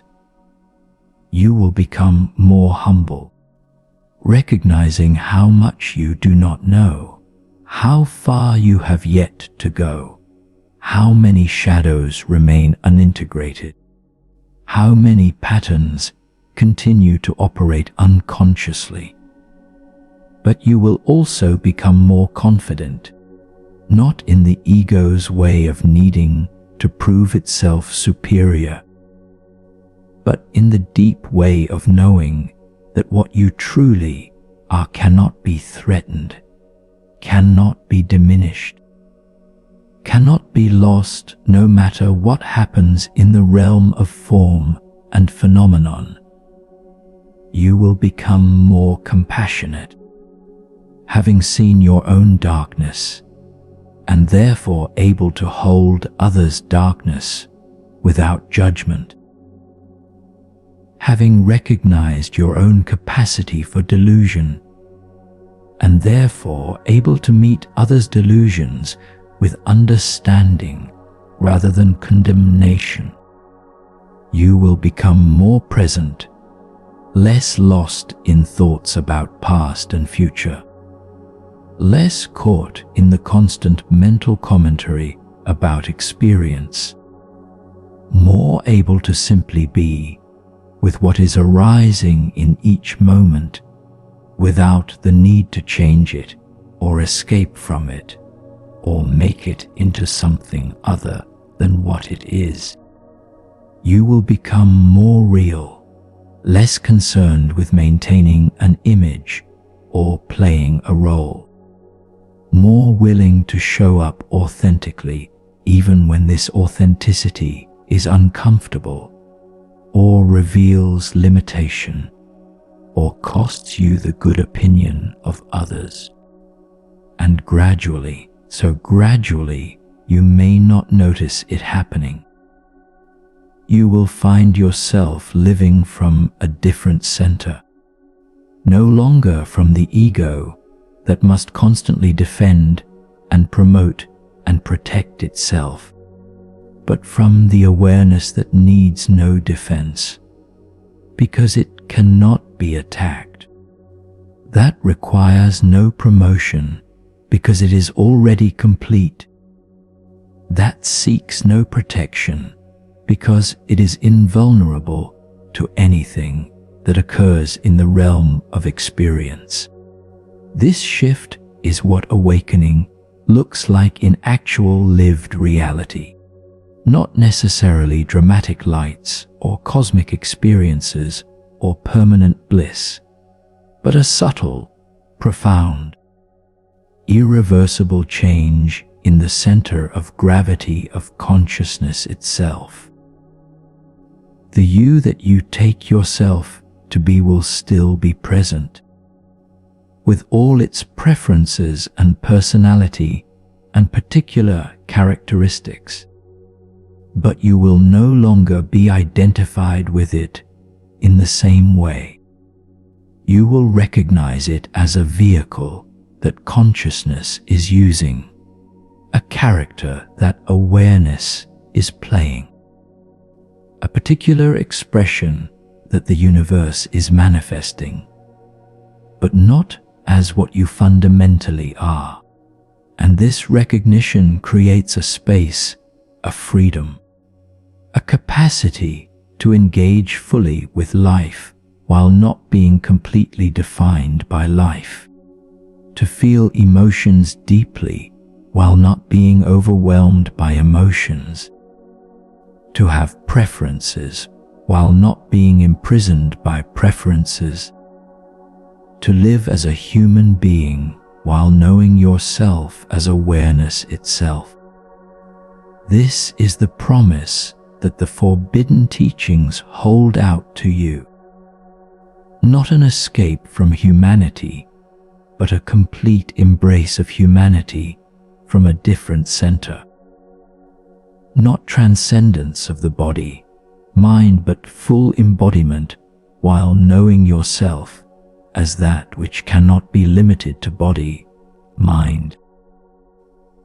Not rising above suffering, but transformation of your relationship to suffering such that suffering can be experienced without adding the secondary suffering of resistance, of the belief that suffering should not be happening, of the fight against what is.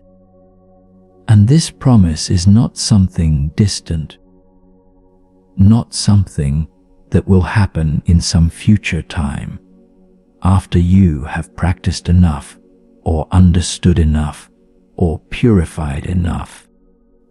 This promise is being fulfilled right now, in this very moment, as you read or hear these words, because the awareness that you are is already free, is already complete, is already everything that you are seeking through spiritual practice.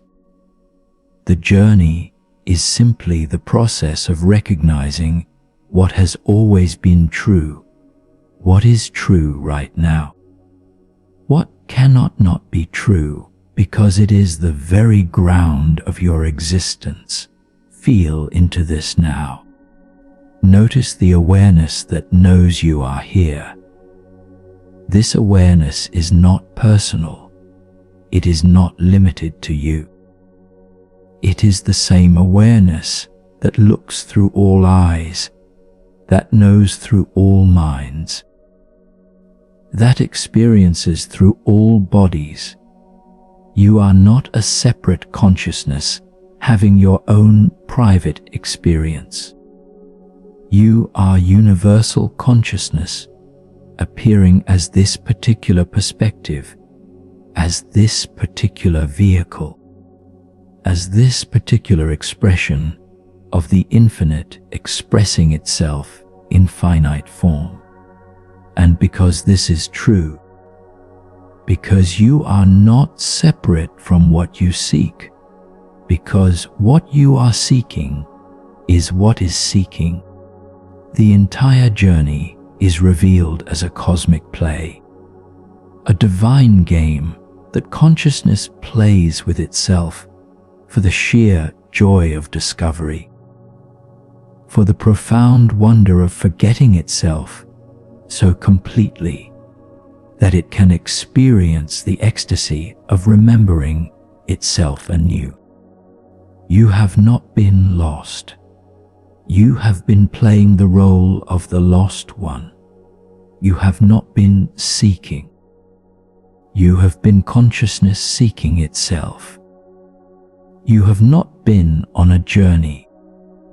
You have been awareness exploring the appearance of being on a journey, while never actually moving from the eternal present moment. That is all that ever exists. This recognition, when it stabilizes, when it becomes more than an intellectual understanding or a temporary glimpse, is what the tradition calls awakening, enlightenment, liberation, self-realization. It goes by many names, but all names point to the same recognition. You are not who you thought you were. You are not the person, the personality, the particular collection of traits and memories and patterns. You are the awareness in which the person appears, the consciousness that knows the personality, the presence that witnesses the patterns without being limited by any of them. And yet, paradoxically, you are also the person, the personality, the patterns, not in the sense of being limited to them, but in the sense that consciousness is not separate from its contents. Awareness is not separate from what it is aware of. The ocean is not separate from the waves. You are both the infinite and the finite, both the eternal and the temporal, both the absolute and the relative, both emptiness and form. This is the great non-dual recognition, not two, not one, but prior to the distinction between one and two, prior to all categories and concepts, prior to existence and non-existence. This recognition cannot be spoken, not really. These words are pointing toward it, circling around it, trying to evoke in you a recognition of something you already know at the deepest level, but have temporarily forgotten. And if this recognition has not yet dawned, if it remains merely conceptual, rather than experientially obvious, do not be discouraged. The recognition comes in its own time, according to its own rhythm. when conditions are right. Your work is not to force it, but to prepare the ground, to create the conditions, to remove the obstacles, to be available for what is trying to happen naturally. And if this recognition has already dawned, if you have already tasted or even stabilized in this awareness of your true nature, then these teachings serve a different purpose. They support the integration of recognition into lived experience. They address the continuing work of clearing conditioning, integrating shadow, developing the capacity to remain as awareness even in challenging circumstances. They remind you that initial recognition is a beginning, not an ending, that the journey continues even after the first glimpse. That maturation is a process that requires ongoing commitment and practice and honesty. Wherever you are on this journey, whether just beginning or well advanced, whether struggling in confusion or resting in clarity, whether lost in identification or established in awareness, these forbidden teachings have something to offer you. They meet you where you are and invite you deeper, challenge you to be more honest, encourage you to be more courageous, remind you that the path is both harder and easier than you imagine, that what you seek is both impossibly distant and immediately present. Now, as we come to the close of this transmission, as this night journey reaches its natural completion, let me offer you a final teaching, a secret that contains all the other secrets, a forbidden truth that is hidden not because anyone is trying to conceal it, but because it is so obvious that it is constantly overlooked. So simple that the mind rejects it, so immediate that it is never noticed. Here is the final secret this moment. Exactly as it is already complete. You do not need anything other than what is present right now. You do not need to change, improve, perfect, or transcend anything. You do not need to achieve awakening, because awakening is not an achievement. It is a recognition of what is already the case, has always been the case, could never not be the case. The search for awakening is what prevents you from noticing that you are already what you seek. Stop right now. Stop seeking. Stop striving. Stop trying to become anything other than what you already are. Simply be here, completely, fully, without reservation or addition. Notice what remains when all seeking stops. Notice the awareness that is present whether you are seeking or not. The consciousness that knows whether you are striving or surrendering. The presence that is here before any thought about what should or should not be happening arises. This is it. This is the awakening you have been seeking. Not some future attainment, not some special state, not some permanent condition of bliss or peace or knowledge. Just this ordinary awareness, present right now.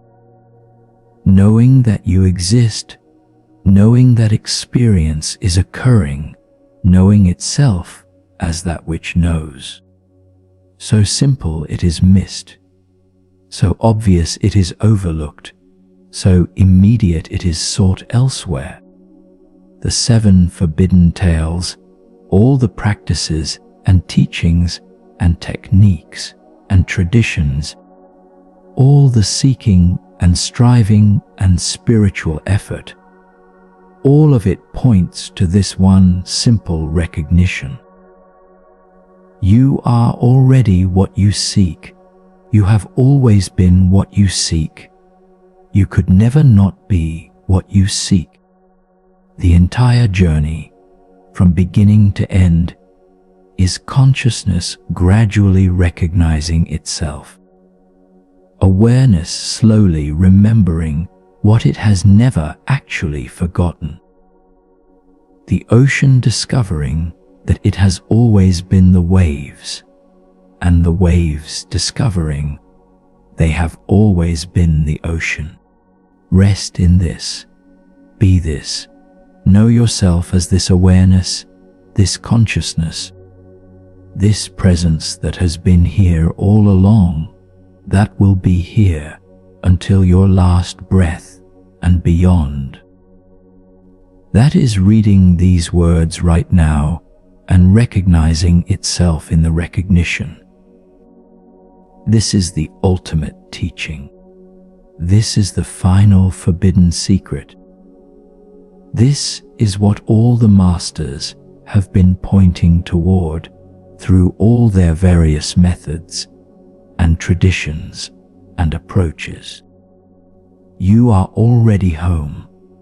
You have always been home. You never left home. The entire journey has been imagination, a dream, a play of consciousness that pretends to lose itself so it can experience the joy of finding itself again. And now, in this moment, if you are ready, if you are willing, if you have done enough preparation through practice and study and lived experience, you can simply wake up from the dream, not later, not after more practice or more understanding. Now, in this very moment, the forbidden teachings have done their work. They have prepared the ground. They have removed obstacles. They have challenged illusions. They have revealed shadows. They have demanded honesty. They have pointed toward truth. Now it is time to simply be what you are, to rest as awareness, to know yourself as consciousness itself rather than as the contents of consciousness, to recognize that the seeker and the sought are not two, that the journey has always been from yourself to yourself, that the path begins and ends in the same place, which is nowhere, because you have never actually moved. Sleep now, or rest in the deep stillness that is always present beneath the surface of experience. Let these teachings integrate in the darkness, in the silence, in the mysterious depths where transformation occurs beyond the reach of thought or will. And know that whether you sleep or wake, whether you dream or rest in dreamless awareness, you are always and already what you truly are, what you have always been, what you could never not be. The forbidden tales are complete. The night's transmission is finished. The seeds have been planted. Now we rest in the darkness and wait for the dawn, wait for the germination, wait for the new growth that will emerge in its own time, according to its own nature. As consciousness continues its endless play of hiding from itself and seeking itself and finding itself and losing itself again, forever and ever, in an eternal dance that has no beginning and no end. Namaste. May you recognize yourself as you truly are. May you awaken to what has always been awake. May you come home to where you have always been. And may these forbidden teachings serve your liberation, your awakening, your return to truth. Rest now in the infinite awareness that you are, have always been, and could never not be. This is the final teaching. This is the ultimate secret. This is the forbidden wisdom, whispered through the ages from master to student, from consciousness to consciousness, from the depth of being to the surface of knowing, and back down again, into the silent ground from which all wisdom emerges. Be at peace, be present, be here now, always, eternally, as what you have never stopped being, even while pretending to be something else, even while playing the role of seeker, even while journeying through the night of awakening, that is itself the dream from which you are always, already, inevitably waking. The teaching is complete. The transmission is finished. The night gives way to silence. And in that silence, you know,